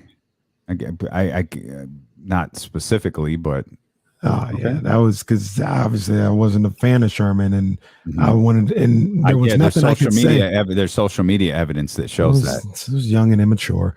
That's all it was. But there was nothing I could say after that. It's like, this guy's supposed to be the baddest man in the planet, and talking about Aaron Rodgers, and he won't even look your way. And I say all that when we're talking about defense because all these guys are guys that go get the quarterback. Is there anybody out there that you think shuts down a side of the field like that? Does Jalen Ramsey shut down a side of a field? Like, and does that? I mean, maybe not like that because Richard Sherman was special with the Legion of Boom. But I'm trying to think of who would be the best defensive player that's not a guy that goes to get the quarterback. First thought is Jalen. Might be the closest. And I don't know that I'd put him in that category. Nah, because Jalen had some suspect moments last year too in the postseason. Yeah. That's something that we'll get into a little bit tomorrow, I think. I think the Rams are going to be good, but man, a lot of things went right for them last year. Yeah, I got you. I smell what you're cooking. You're dicing up the onions. You're getting ready to throw them in the pie. I got you. And I feel like I have to point that out because people would just say, "Oh, you're throwing shade at the Rams." No, I know exactly what you're saying, which is why I keep pointing out the Matt Stafford thing. Like a lot went right. If y'all said all along it was the quarterback position, okay, you were right. Mm-hmm. Now I'm not confident that there's not something wrong at the quarterback position. Certainly not to the degree that it was. But if you need Matt Stafford the entire year, I don't know that you're going to get him. You're listening to, I mean, I hope that you do and you lose, in a different way, but you're listening to D'Lo and Casey on KIFM West Sacramento 98.5 FM, KRXQ HD2 Sacramento, ESPN 1320, driven by Lasher's Elk Grove Dodge, always live on the free Odyssey app as we welcome in our 1320 Kings insider and creator of the Kings Beat, your favorite and mine, James Ham. You surviving out there, Hammer? So hot. Yeah, man, it's hot. It's just muggy and I mean, the smoke rolled in early this morning, but it seems to be clearing up here. Oh, that was bad. So outside, it was not only was it super hot, but it was like yellow and gross. Yeah, so the air quality is not great up here. I think the air quality was at like 275 when we woke up this morning. So that's not good. But yeah. AC's cranking. Everything's going all right. Me and Damien were talking about this off air yesterday. We were born and raised in this area. Obviously, we both left for a little bit of time or whatever. But we were just saying, we ain't never seen nothing like this here in Sacramento. Like 4 straight days of like 113, 150. I ain't never seen no heat like this out here.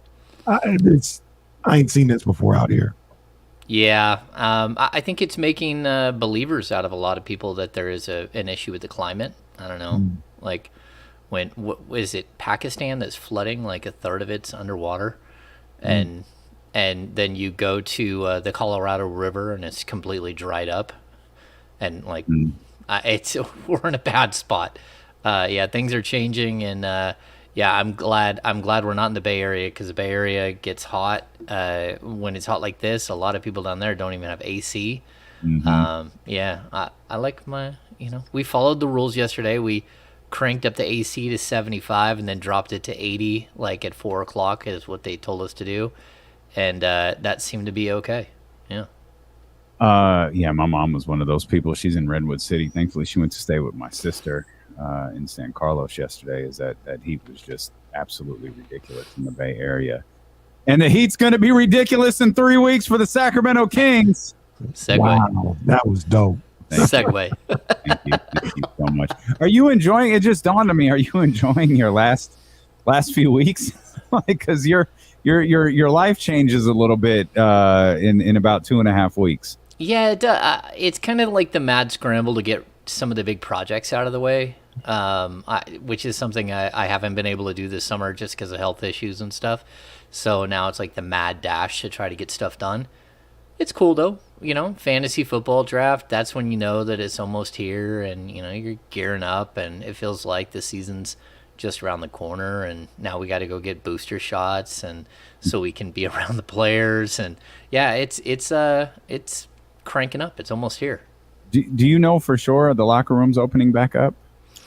I've heard rumor that yes, but also that it will be.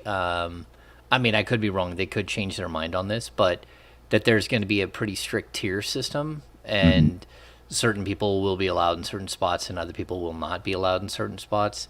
But all of it, if you're going to be around players, you're going to have to be fully vaccinated with everything. Yeah. Yeah. When you, what are the you kind of laid it out a little bit, but what are the final weeks for you? Like, are you like not watching any basketball because that's going to consume your life, or are you watching WNBA? Are you watching Eurobasket? Are you paying attention to this stuff? Or are you just saying, I need 2 more weeks where I don't even see a basketball because it's about to get crazy for the next 7 months? Yeah, I tend to be someone who gets away from it a little bit. I do need to decompress near when it's almost game time. I don't have that when you've seen as many games in person live as I have, it's not like you're hankering for the next one. So yeah, I like to get a little distance. I do love football, and me and my son will watch like 9 hours straight every Sunday. We'll get up early, and then we'll even throw in like EPL before that, the Premier League, and we'll watch soccer. And yeah, I'm excited about sort of, getting the flow back. When we get to media day, that's always like first day of school, going and hanging out with everybody, seeing everybody, and then it's right into the grind. Training camp starts and you're there every day. And, I appreciate being there every day, but I also like my downtime. Well, you don't have a lot of it because you're writing about Domantas Sabonis helping Lithuania as it is now. You keep finding stuff to write about as it pertains to our Kings. I thought it was pretty cool. There's I think Vivek did the old handout selfie with Sabonis and Mike Brown. Mm-hmm. I don't know why they picked the guy with the shortest arm to take the picture. He's the one who took the picture and managed to get everyone in it. But I thought it was cool. I feel like we've seen Mike Brown everywhere watching his players this offseason. Yeah, that's a good thing. Mike Brown has such an infectious personality. I think people are just going to love him. And he needs to be around the players. He needs to be, hopefully everyone's got their playbook and they're starting to learn his system and all that stuff while they're either playing or they're back here in Sacramento or they're wherever they're working out, because some players aren't back yet. But it's good to see him. It's good to see the smile. And, it's also... He was there for Sasha Vezenkov, who we're not sure how to say it. And then the Eurobasket guys keep messing with us too. Like they say it totally different. But, it's good to see him over there where he's actually doing a little bit of scouting, a little bit of maybe recruitment for next season. And Sasha's just had like a tremendous Eurobasket before Bulgaria was eliminated. But he's second in Eurobasket in scoring, averaging almost 27 and 12 a game. Yeah, he's just been really good. So, yeah, I think it is good to see Mike Brown, like, where's Waldo? Like, where's Mike Brown this week? But that's all going to end in a couple of days. He'll be here in Sacramento if he isn't already, and he'll be hitting it hard because his players are already rolling in. This might be a silly question, but I'll ask it anyway. Is it just like a contract thing as to why Sasha has to be there all year? Like what stops the Kings and Sasha in December from saying, I want to come over now. Like let's make the buyout happen. Let's make it happen. Like what are the rules to keep that from happening? Yeah, there's an overall governing body that you try to stay in good like standing with. And his contract has a very specific out, like a time, and it's already passed. So they had until, I think it was, July 12th stands out to me. That might have been the time. And once it happens, it's over. You can't really do anything to get him over here. And that was his decision. Like, I think it's going to be very tough to get him over here either way. I don't think, like, next year, the year after, like, he's 27 now, but let's be honest. Like he's a star over there. He's a star in Bulgaria, but also in Greece and in EuroLeague play. He could win some MVP titles and stuff over there, and he's a big name guy, and he'll get all that comes with that. Like he'll get television or like marketing deals and all that stuff. He's definitely a player that could have a really big name in Europe for a while. Mm-hmm. And he doesn't make very much money over there. He only makes about 900,000 euros a year. But I expect them to pay him and try to bump that up to keep him over there long term. And then we'll see what the Kings come in with. If they would have came in with like a $4 million offer this year, I think he probably would have taken it. But like, does he really want to come here and back up Keegan Murray? Because that's basically what you're asking. And compete for minutes with Trey Lyles and Chimezie Metu. And I don't think so. At the very least, the Kings' name was mentioned in a sports SI report about Jordan Clarkson and teams that have inquired with the Utah Jazz about their garage sale that is going on. And Jordan Clarkson was a name that was referenced, and the Kings were referenced as a team that called them. One, do you know anything about that? And two, how do you see that working? Should Sacramento actually be pursuing Jordan Clarkson? How would that work in your head? First of all, I don't know when that report, like when did the Kings talk to them? That's always going to be the question. And then again, you're dealing with Danny Ainge here, who loves to negotiate everything through the press. I do believe that the Kings at one point called on him, but I also believe that was before the Rudy Gobert trade. So I haven't chased it and really lined everything up. But I'm going to guess that when they signed Malik Monk and traded for Kevin Huerter, it ended their chase of why am I drawing a blank? Jordan Clarkson. And I think Jordan Clarkson, he's a player that the Kings have been interested in for a long time. Me and Brennan just talked about this on the podcast a few minutes ago. And, like the Kings have always, once you find something that works really well, you tend to try to go and chase that again. And I know for Jeff Petrie, it was always trying to find like the next Bobby Jackson. And that's what Jordan Clarkson's like. He's a elite 6-man coming off the bench, just doing whatever you need. And, he can light it up like Lou Williams or Jamal Crawford. And those guys are tough to find. And I think the Kings they're kind of pot committed now with Malik Monk, where I believe they're hoping they'll be able to convert him into that same type of player that just, no conscience, come in, fire away, don't say you're sorry, hit as many shots as possible, go back to the bench, bring energy, all that stuff. I think that's what they're going to try to do this year. And, at one point, I'm sure that they kick the tires. But it seems like Danny Ainge wants 3 first-round picks for anybody. So that just wasn't in the cards. So humor me for just a little bit, Ham. Let's just say that they have these talks Sunday night, and it includes you'd have to give up one of the guards. So I'd say like Terrence Davis, right? Terrence Davis, Alex Lynn, and I forgot the other person they said that. Trey Lyles. Make it work. Would you seriously consider, even with Monk here and maybe a logjam at the guard position, we were talking to Jason Jones about this yesterday, and I kind of agree with this. Just get as much talent as you can and bring it in and figure it out and distribute the minutes when you get the talent here. But part of me feels like, man, if that was like a real thing that was going on like right now, you'd have to look into it and take it seriously. Just because with this particular team and this franchise, it's not, you can't have too much talent here. I don't care if they're all, you got 6 guards on the squad. Like, distribute the minutes and figure it out. Would you be at least interested in looking at something like that, or is it just a full no-go because you have Monk and Huerter here?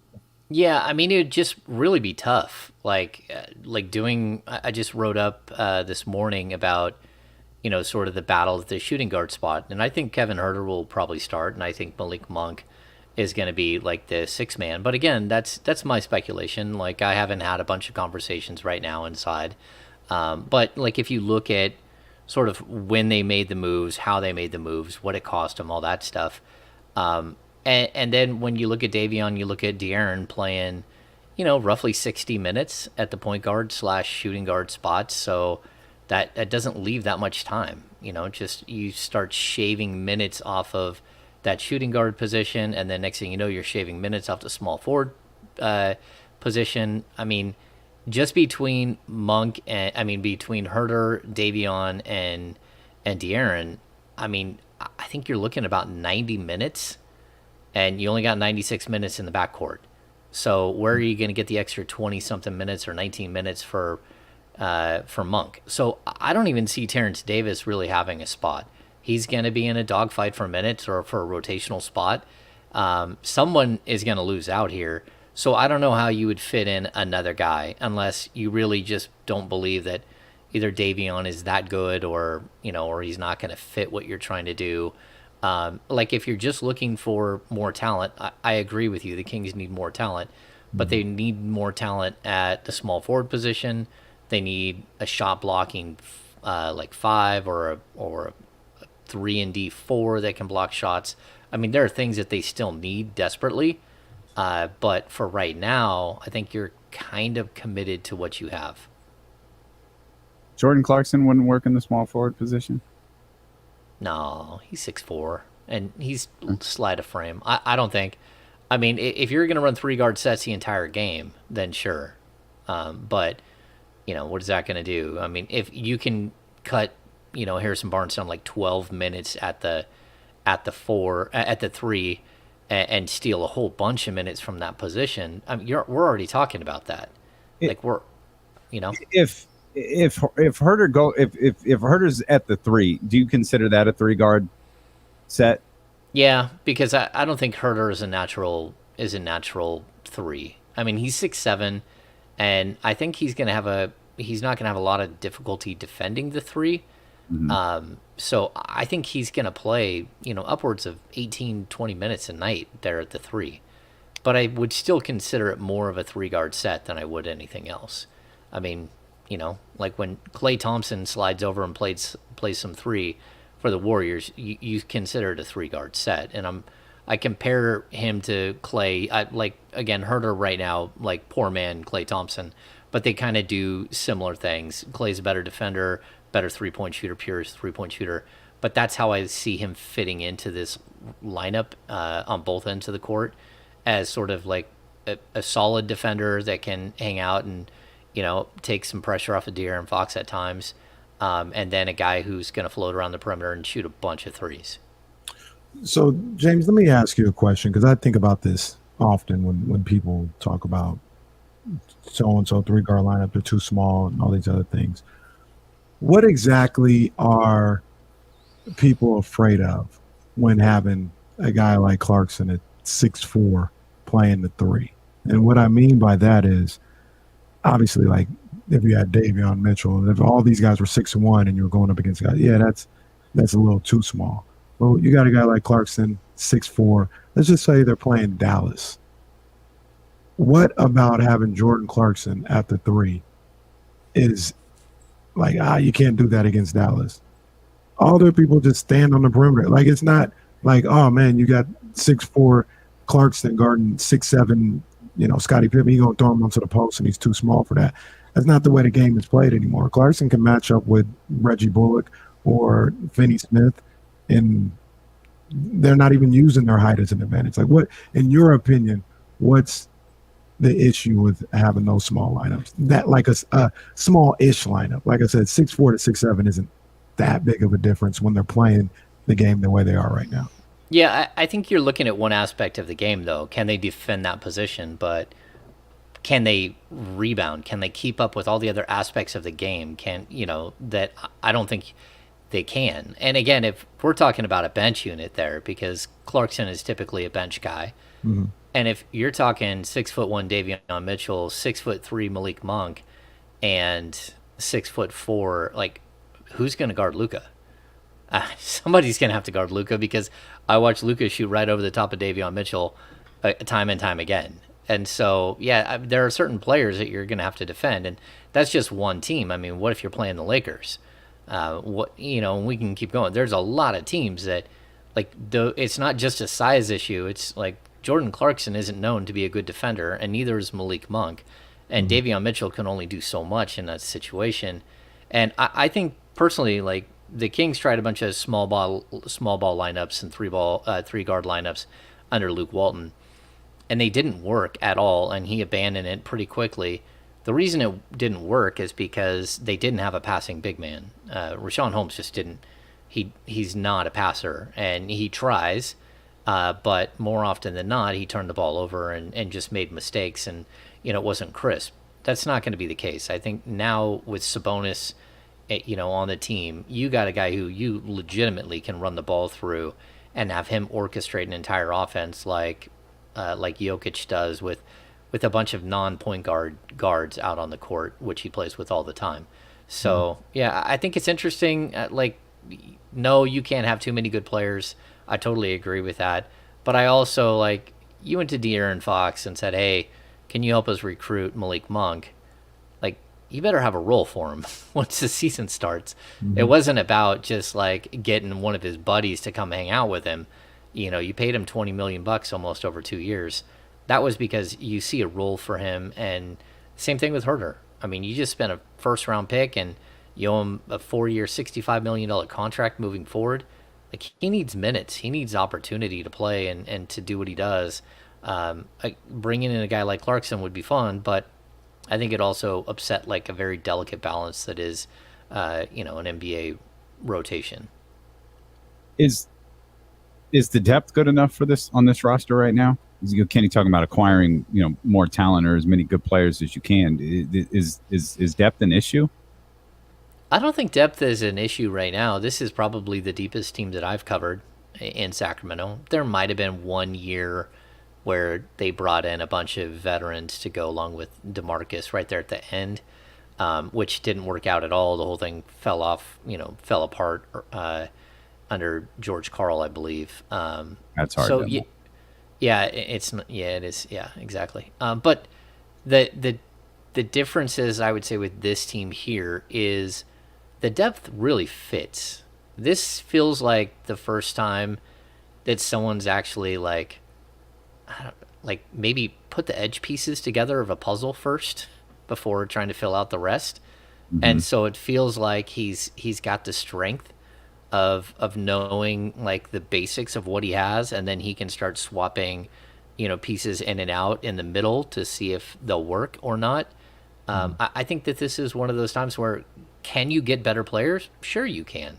But the Kings are going to have to give up an asset or two outside of just a salary dump to get a guy like what we're talking about, and like Jordan Clarkson. And shouldn't you be looking more at like the long-term solution at the small forward position, or again like a 3-and-D stretch 4 that can block shots and stuff like that? Like there are types of players that would also go along with what they're doing right now that I think would be more of a priority than Jordan Clarkson. Where do you get those players from? Well, I mean, they tried to go to Bulgaria to get one of them. Just like a guy that can come in and fill stuff the stat sheet. But I don't know. The small forward position has been an issue in Sacramento for like close to a decade, where they just can't seem to find like the permanent solution. The only one that was a permanent solution was really Rudy Gay that I can remember. And then it's just, Harrison Barnes is there for now, but you're starting to run into that contract issue. So you got to look everywhere. And, I think a lot of teams do a good job of using the G League and developing some of these types of players. But the Kings just haven't. They haven't been able to do that. And so I would like to see them develop, like we look at Keon Ellis, and Keon Ellis, again, 6'4". Maybe he could play a little bit of 3, but, he needs to find out what leg day is before he really does that. He's a guy who's not really built to take on a 6'8", 220-pound small forward running at him. But I would like to see the small forward version of that, being developed. Guys like Wenyen Gabriel that they've had in the past, or Troy Williams, and guys that you can try to bring along, and if they make it, they make it. If they don't, that you try something else. It's not without trying. They drafted Robert Woodard, they drafted Jemias Ramsey. It just hasn't worked out. You just got to do a better job of finding the guys that you can develop at the G League level to fill in these low level roster spots, that you don't have to spend a bunch of money on, because eventually you're gonna have to pay all of these guys. Who's starting at 3 for the Kings next year? Not this year, in a month, but I'm talking about next year. Well, that's Kevin like, maybe. I don't know. I mean, it's not even like reading tea leaves. You're just looking at like, that's a huge question. You need to come up with an answer. And, I know it's not going to be easy, because they don't have a bunch of draft capital to work with. They could do a draft day deal where they select a player and then trade him after the draft. But again, like, can you find a spot? Can you find a player with your with whatever pick you have? And if the Kings are as good as people are hoping they are going to be, you're looking at the 15th, the 16th, 17th pick. That's not really a great spot to find a starting level small forward. And even still, it's going to be a super young player. So, yeah, you got to start playing the chessboard a little bit stronger. You got to start looking 3 moves ahead, and I'm sure they're working on it, and they have been working on it, but it's still going to be a question going into the season, and especially going into like the trade deadline. I'm definitely, when I say this, not trying to minimize Harrison Barnes at all, because I don't think you'd be able to. It's just easily to get somebody that brings his production on the offensive side of the ball. But if they're doing, like you just mentioned, doing their job and doing their due diligence and going through it right now, you got plenty of time to find somebody. You got a draft. You possibly have $30 million or so in free agent money to either work that towards a trade or to a free agent to find somebody like what was my man's name? Daniel House. Like that's the type of guy like people keep talking about. That realistically, you're talking about. Would you want Chris Middleton? For sure, but you gotta have a draft pick, a first round draft pick, and a deep draft, and like $30 million to go find somebody like Daniel House if need be. Yeah, they could do that. There's a big difference between Chris Middleton and Daniel House. There's a big difference between Harrison Barnes and Daniel House. Like, I understand that. I'm just saying, like, you can go find a Daniel House somewhere. Yeah, I mean, I think if you look at where Monty came from, the Houston Rockets, they always had a pipeline. They did a good job of developing specific types of players. Like, I think we've had this discussion before. Like, I think for a lot of teams, they just mismanaged the G League, like, really badly. So, like, if you're going to go out there and find guys that are fun to watch or have a bunch of potential, but, like, they're, like, 2 years away from 2 years away, like, why waste your time? Like, as opposed to going and finding 6 Keon Ellises that play different positions, and they're very strictly, like, a 3-and-D wing. That's all I need you to do is play defense and hit a 3-point shot. I don't want you working on a bunch of dribbling. You can get better on your own time at dribbling, but I want you to do these basic things and just create that style of player, because there's a lot of players like that coming out of the college game. It's just nobody drafts them because they don't see an upside, and instead of seeing who they are and just making them better at what they do, they try to take guys who are super athletes and say, okay, well, if it doesn't work out for him to be like a really good player that, starts a good starter down the road, well, we'll convert him into this 3-and-D style player. And that never works and never happens. They never accept the role. They always think that they're still that top tier guy. And as opposed to taking guys who are really good at college at doing the specific things that we're talking about. And I just think that that's one of the short-sighted looks of the NBA. They really don't, like, bring along the right style of player. Like, go find a guy like Neemias Queta. Perfect example. He's got some passing skills. He does. You've seen his soft touch. But realistically, he's a huge rebounder and a big-time shot blocker, a rim protector that you don't have. Like, develop that skill. And then along the way, develop, his post-game, develop his high post game, add the passing ability and stuff like that, and you might have something, as opposed to, again, there's a bunch of guys that they've had down there that just, they have no shot of ever making it to the league. And you just keep, like, spending time giving these guys minutes who aren't going to develop because they don't have, like, 2 specific skills that they're working on to make them really good role players at the NBA level. I'm sorry, you're both wrong. The correct answer was Harrison Barnes. Harrison Barnes. Harrison Barnes, everybody. Harrison Barnes. We'll come back more with James Ham here on Sacramento Sports Leader ESPN 1320. Clear. You watching soccer? Yeah. Yeah. Yeah. What time is that game on tonight? I think it's 7. 5? Is it? No, it might be 5. You're right. They're in Orlando. It might be 5. Yeah, they're in Orlando. So, yeah, and that whole mess. What in the world were they thinking? I mean, but what are they going to do? What are they going to do about it? Nothing. Nah. Certainly. They even made a statement. Yeah, it's trash. I mean, I think that the only thing they could do is, like, literally just red card their coach to open the game and just send him just, like, out. Like that's the only kind of statement you could make, but you can't. Like a player wasn't involved. Right. So yeah, it's wild. Aldrin J, my team is Man U because my son is a Man U fan, and that's because his coach was a Man U. Yes, I am a Man U fan, but my son's coach growing up is a Man U fan, and so I just like hang out with and watch soccer with him. But we watch all kinds of Premier League. Predictable, like not predictable. Tyler, my gosh, geez, Tyler's the mob boss. Yeah, that's a little egregious there, Tyler. Tyler coming for you. Yeah. Good thing Tyler's on Team D'Lo and KC. I ain't gonna make him mad. See, I can't pull for City because my cousin's husband is a big City fan, and him and my son have gone at it forever about, City versus Man U. So yeah. Securing the Bagley. I hope I'm reading this right, because if I am, you're wrong. Like, I'd do that in a heartbeat. I think somebody proposed like unprotected 2023 pick and Harrison for Moody. Hell yeah. Oh, no Hell way. Yeah.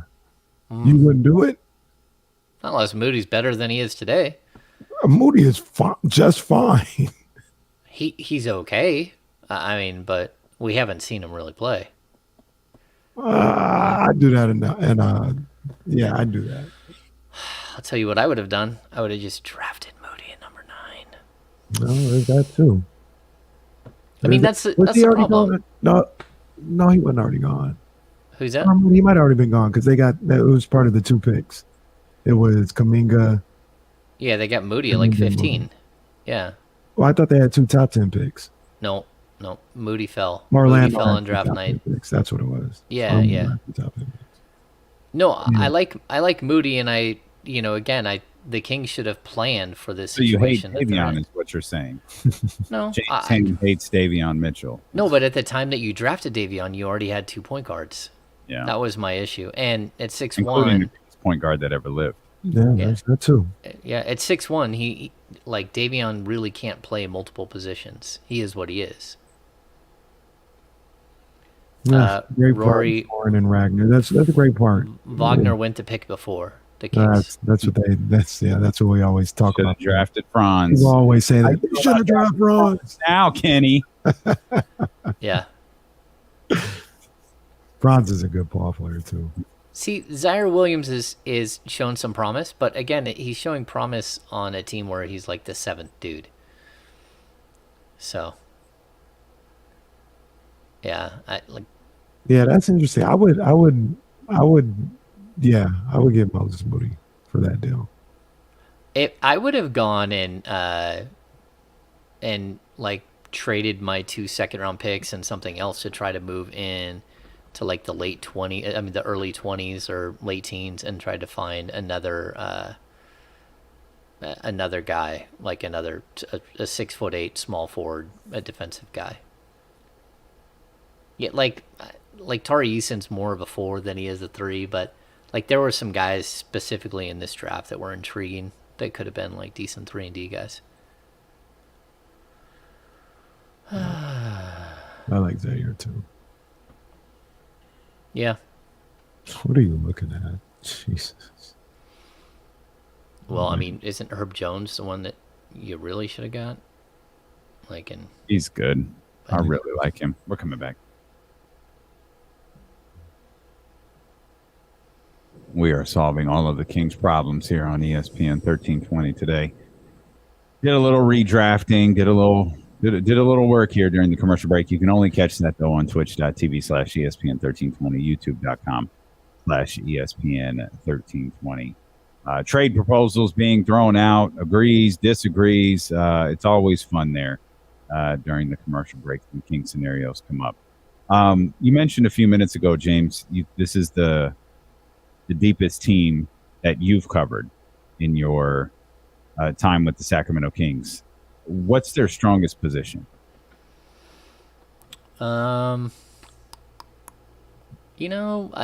It's It's tough. I mean, I think they're strong at point guard. I think they're strong at the 2. I think they're really strong at the 5. Yeah, I don't know.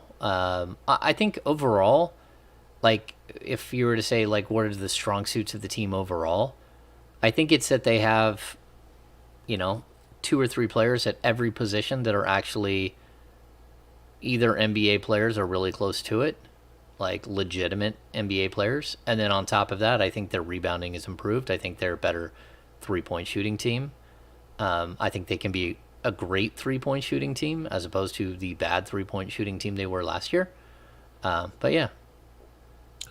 And you know what, James? I talk about this a little bit with like the 49ers and everything. And I'll give Monty a lot of credit for this, actually. You can't change everything, right? In like one off season or even 2. And when he got the job, it was a really imbalanced roster and it was a weak roster. Then you look at 2 years later.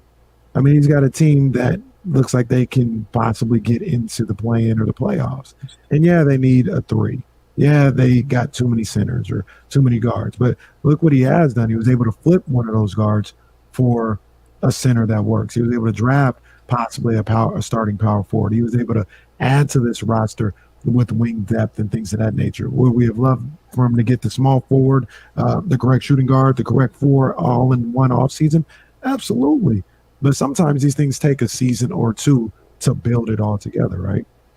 Yeah, I mean, if I were to critique Monty because I mean, right now we're turning his 2 years. He just like, as an employee of the Kings, I don't even think we're there yet. Because you got to remember he started so late after the bubble that like it was in September that he was hired. So he's only been on the job 2 full years. The only thing that I would say is that first off season, he didn't address any of the needs. Right. He didn't address anything. The only thing he did was find Tyrese Halliburton in the draft, and even that, like he was a 12th pick in the draft. Like Halliburton is outplayed and is much better than you would have expected him to be. So, like that first roster, he took such a cautious approach in. And then, when we got to the trade deadline, he made like 3 savvy moves. Remember, he traded for Harkless. He traded for Terrence Davis. Yeah, Terrence Davis. And then there's one more. Yeah. I can't remember who it was either. But it was it must not have been that sad. Wasn't it Alex Lynn? No, it wasn't Alex Lynn. Oh yeah, he signed Alex Lynn. No. Oh, DeLon Wright, that's who it was. Oh, DeLon Wright. Yeah. So. The Forgotten King. Yeah, DeLon Wright. Actually, that's the one where like he got to. I thought that those were like 3 really savvy moves that showed me that he had promise as a GM.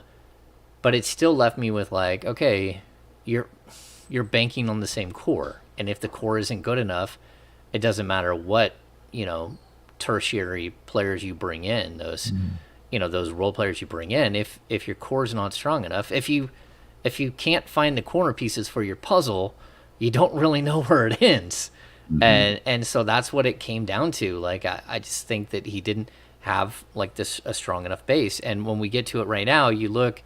And I think you can pretty much say that for the next, 4 years, you can say for the next 2 years, you've got Fox at the point guard, you've got Herter at the 2, you've got Keegan Murray at the 4, and you've got Sabonis at the 5.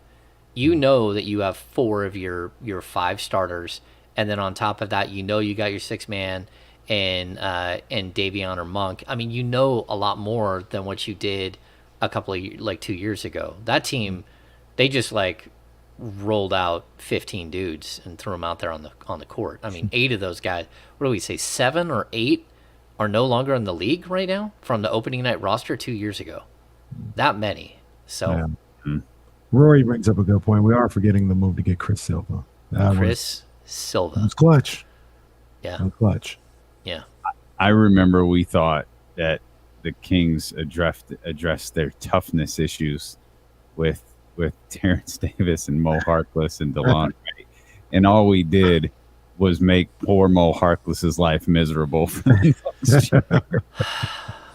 Yeah, and I mean, now aren't we, guys? even that though, if you think about it, if Monty would have just kept DeLon Wright, used his number 9 pick on a small forward, not traded for Tristan Thompson, but again, it was situational. Like I know exactly what he was doing. He was worried he's going into free agency, and they did not think they'd be able to sign Rashawn Holmes, and they weren't sure that they were going to be able to talk Alex Len into coming back. And so they got themselves in a situation where all they had was Marvin Bagley on the roster that could play the 4 or the 5 going into draft night, and that's why they made those trades.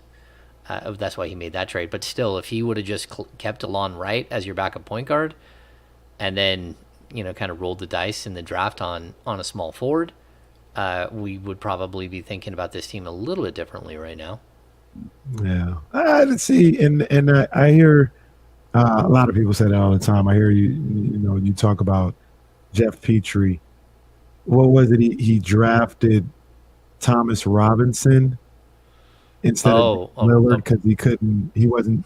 I'm not going to have a power forward, so I need to do that. And I always or something of that nature. And he'd gone to the Maloofs and asked him if he could re-sign Jason Thompson, and they wouldn't guarantee him that they would have enough money. That's what it was. Yeah, so little stuff like that. It's like, I don't know. I just feel like I'm not basing my number 9 pick in the draft on whether or not I'm gonna be able to have Alex Len back or not.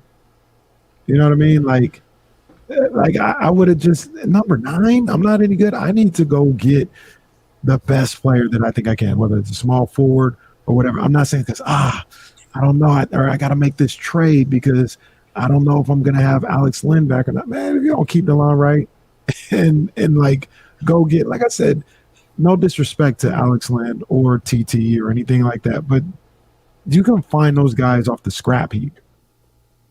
Like you can go if you get to July 15th and you don't have one of those guys covered, you go find a TT. Like you're gonna find these guys anywhere. If DeLon Wright, which I agree with you, was a big part of what they're doing, yeah, that's a knock on Monty because I would have just kept him and would have drafted a small forward and would have figured out the backup center position later. Yeah. It wasn't the backup, though. That was a problem. It was that they also didn't have Holmes under contract, and they did not believe they were getting Holmes back. Like, they didn't think that they were going to get him for, the early bird. They did not think he was going to sign for that, and then he did, and then they had 2 big men all of a sudden, and you'd already, guaranteed that you would make that deal. That deal, at the end of the day, is that really, earth-shattering? It's not. Did you waste DeLon Wright? Sure. Tristan Thompson just, he's not really an NBA player at this point. But at the same time, you can see the idea behind it. They were in trouble at the position, at the center position, and didn't know that they'd have anybody. And, again, they went out and they tried days before, the day before, they tried to trade Buddy Hield for Kyle Kuzma and Montrezl Harrell.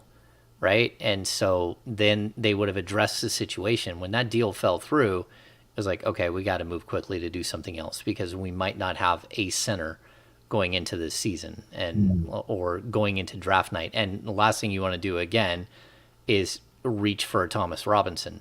They believe Davion Mitchell is the best player available. And I think they still believe that Davion Mitchell is the best player available. And to date, you can make the argument that Davion is as good or better than guys that people are talking about, Moses Moody or Zaire Williams. We don't know how they'll end up throughout their careers, but for right now, he's a top 7-8 rotational player on your team. He is going to play 25 minutes a night and be on the court all the time. So at least you found a ball player, as opposed to taking a swing and a miss. Even, what was it? Keon Johnson was the guy was slated to go around number 9. And he fell all the way to 21, and he barely played at all in his rookie season. Right. So yeah, you just never know. Why were they so unsure about Harrison? Why did they think Harrison was going to get so much more? Not Harrison. I'm sorry, Rashawn. Why do you think they were so unsure about the early bird rights deal for Rashawn Holmes. Because his agent was asking for $18 million a year.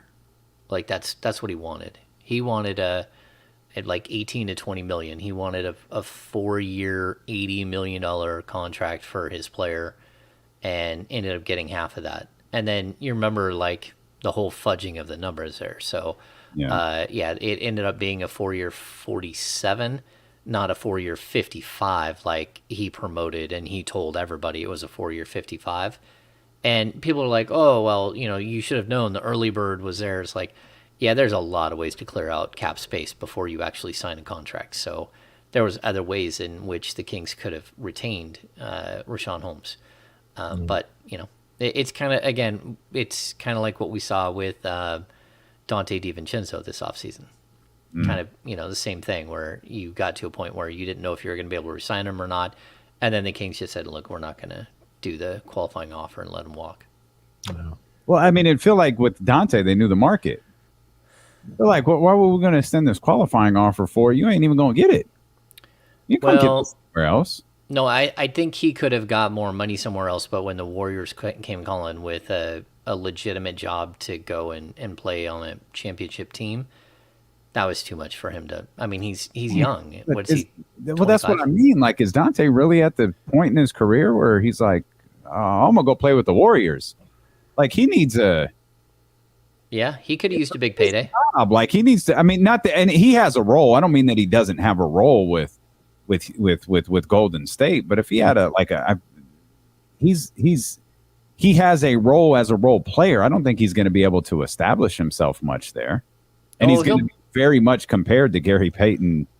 Yeah, second. No, that's true. He'll play big minutes though, and he's more versatile than a lot of players. So I think it's a good spot for him to land. I think it's a great spot for him to land. I just wonder, like, can he build the next step of his career off of this run with Golden State, or does he just wind up being with Golden State for a long time? Maybe he becomes the third Splash Brother. I don't know. Well, if he's there for 2 years, then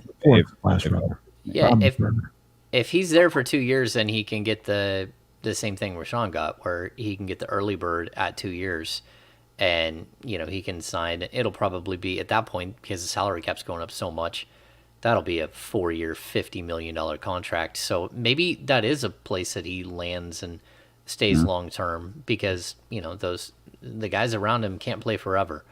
Klay Thompson, Steph Curry, they can't play forever, and he's going to play a lot during the regular season, because Klay is not going to play 35 minutes a game, for 82 games. There's no way. So he'll get a lot of time. Yeah. Hey, James, while we got you here, man, super, super big picture NBA question. Now, the rumors that came out earlier today, they're not verified. It's not like, the NBA is going to announce expansion on September 30th. That's not happening. But I do believe that it's going to happen eventually. Las Vegas and Seattle. You think expansion happens with the NBA? Are they in a spot right now financially and talent wise where it's time to move forward with expansion? And 2 teams at that, by the way. Yeah, I've always thought that, like, look, I didn't like the way that Seattle handled their business when they tried to steal the Kings, and I thought that their fan base did a lot of things wrong. But at the same time, at the same time, like, oh yes, make them right. That's a great city. It's a great place, and basketball should be there. And they lost their team because city council wouldn't get on board. And they built an arena they built a stadium for. They helped build the Safeco, and then they helped the Seahawks build out their football stadium as well. And then when it came to the NBA, they said, sorry, we're out of money. We're not going to do it again. And so, they made their bed, and unfortunately the fans paid the price. I would love to see it. I don't like Vegas as a potential NBA city, just like I didn't like it as a potential NFL city or a potential baseball city. There's too many things that go on in Vegas that need to stay in Vegas. And people can say, well, it's worked out for the Raiders. It's like, has it though? Like, how many of their players have gotten in trouble while they're there? The Henry Ruggs situation is horrible. But like those are situations that, like, I'm not going to say they happen all the time in Vegas, but things happen in Vegas. Like it's a city where it's known as, just one continuous party. There's always somewhere to go. And so I'm not someone who like loves Vegas as a potential landing spot for another franchise, but I think the league should expand, and you're going to be able to charge like the expansion fee. It's going to be $2 billion per team. So the league can take in $4 billion and redistribute to the rest of the other teams, and that will take care of some of the cost of what happens in the television deal, because splitting it 32 ways as opposed to 30, that's a big hit for the teams. So if you can offset that with a monstrous like build fee, an expansion fee, which even you got to remember, like when they tried to steal the Kings in 2013, that was just buying a team for like $565 million valuation or something like that, and then they would have had to pay like a $200 million like relocation fee. But the cost of franchises has gone up so much that you have to pay like the going rate for an NBA franchise in order to get in the door now. And that means you're going to have to pay $2 billion. And that's a lot of money they can offset. And so like it might be time. And, I think it's far enough past, David Stern being gone that you can actually do something with Seattle, because a lot of that was just like the way they treated him afterwards, like really stuck in the league office. Vegas is a great spot. Seattle should get one too, though. Well, I certainly hate to side with Kenny Caraway after the headache he's given me today, but I wonder if that had all worked and Seattle had gotten the Kings, would Belo and JC with James Spam in Seattle be saying, Sacramento really should get a team. It's a really good city. They deserve a team. Like, would they be doing that the way that some people do it here with Seattle? Nope. I don't want to go all Kenny Caraway and Seattle can kiss my ass, but I really don't care if Seattle gets a team or not. I'm with him in this. I'm against him in the sense.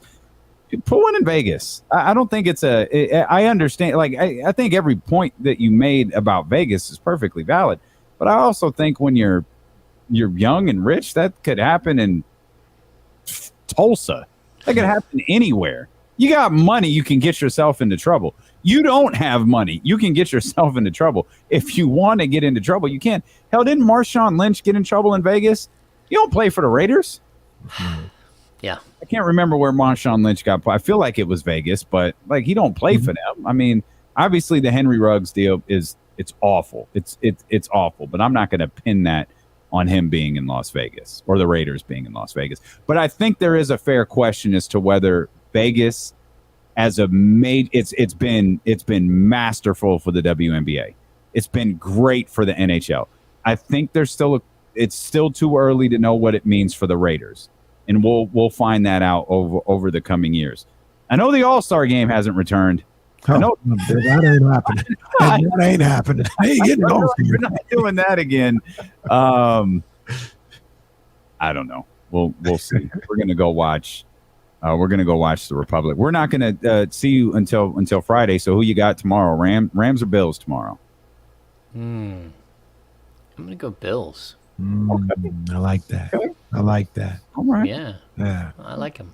I think we took their young running back in fantasy. He's deep on our bench. Yeah. Well, tonight, we're all going Republic. That's it. The Republic about to smash them boys. Shout out to Connor and the whole crew. They about to smash little sneaky Orlando. Sneaky Orlando. I'm going to watch soccer, which is a sentence I didn't think I would utter here. So, go Republic, and we will see you here tomorrow at noon on Sacramento Sports Leader, ESPN 1320. I love the Republic. Go Republic. That's a wrap. Hey, did we get NFL Plus Do I need to get that? Did you get that? So yeah, I have it. I got to figure it out because I have it on the TV, but I can't get it on my iPad for whatever reason. So let me figure it out. It looks like it looks like it was NFL Pass. Like if I'm looking at it correctly, it's just NFL. Yeah. And it moved over. Okay. Yeah, I think it's the same thing. I got an email saying I have it, and it's on my TV. I try to put it on my iPad, and they're doing funny stuff. So let me figure that out. And once I get that taken care of, if it's the same. You guys got League Pass? You bastards. Well, it's the not League Pass. No, it's the thing where you can just watch every game. It's League Pass. If you're talking like Sunday ticket for the NFL, that's a waste of money. Yeah. We're talking NFL Plus, where you can watch. You can watch them back. Yeah, you can watch them back. You can watch condensed games. You can watch all 22. Wait, someone said they cut the price in half this year? I thought that was the NBA League Pass. Yeah, they did cut the price. The NFL did? Or just NBA? Yeah, they know people was on their way out. Yeah. Oh. They cut. I think both of them did. Yep. I love watching the local game on one TV and then the red zone on the other with the volume up on the red zone. That's exactly saying. That's what I like doing. Yeah. I do like going and watching the games somewhere. I can't do that all year, but like the first, let's just say the first 3 weeks where the weather is good, every team is playing. There's no bye weeks. Everybody's still relatively optimistic. Like going somewhere to watch the games is pretty. I like going somewhere to watch Monday Night Football or even Thursday night.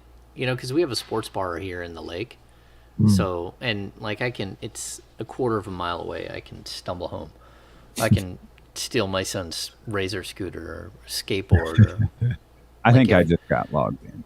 Yeah. Yeah. Sorry, go ahead. What's that? Oh, yeah. I'm going to add your email to the D'Lo and KC Twitter account. So when you get the code, can you send it to me? Okay. Cool. Thank you. Bye, Jesse. We have Jesse right out the gate. Yeah. When are you guys going in the studio? Do you know yet? I don't know, man. I know our cameras have been ordered. I know that for sure, and I know they're supposed to be here this week. But then someone's got to go in and put them in. We got to install them. So I'm gonna guess that's next week. And so my hope is the week of training camp we're in there, and that's nothing more than hope. All right. Nice. And we're going to get out of here. We're going to go watch the Republic. We appreciate y'all. And I got to get the podcast done before we watch the Republic. So we'll see y'all tomorrow at noon.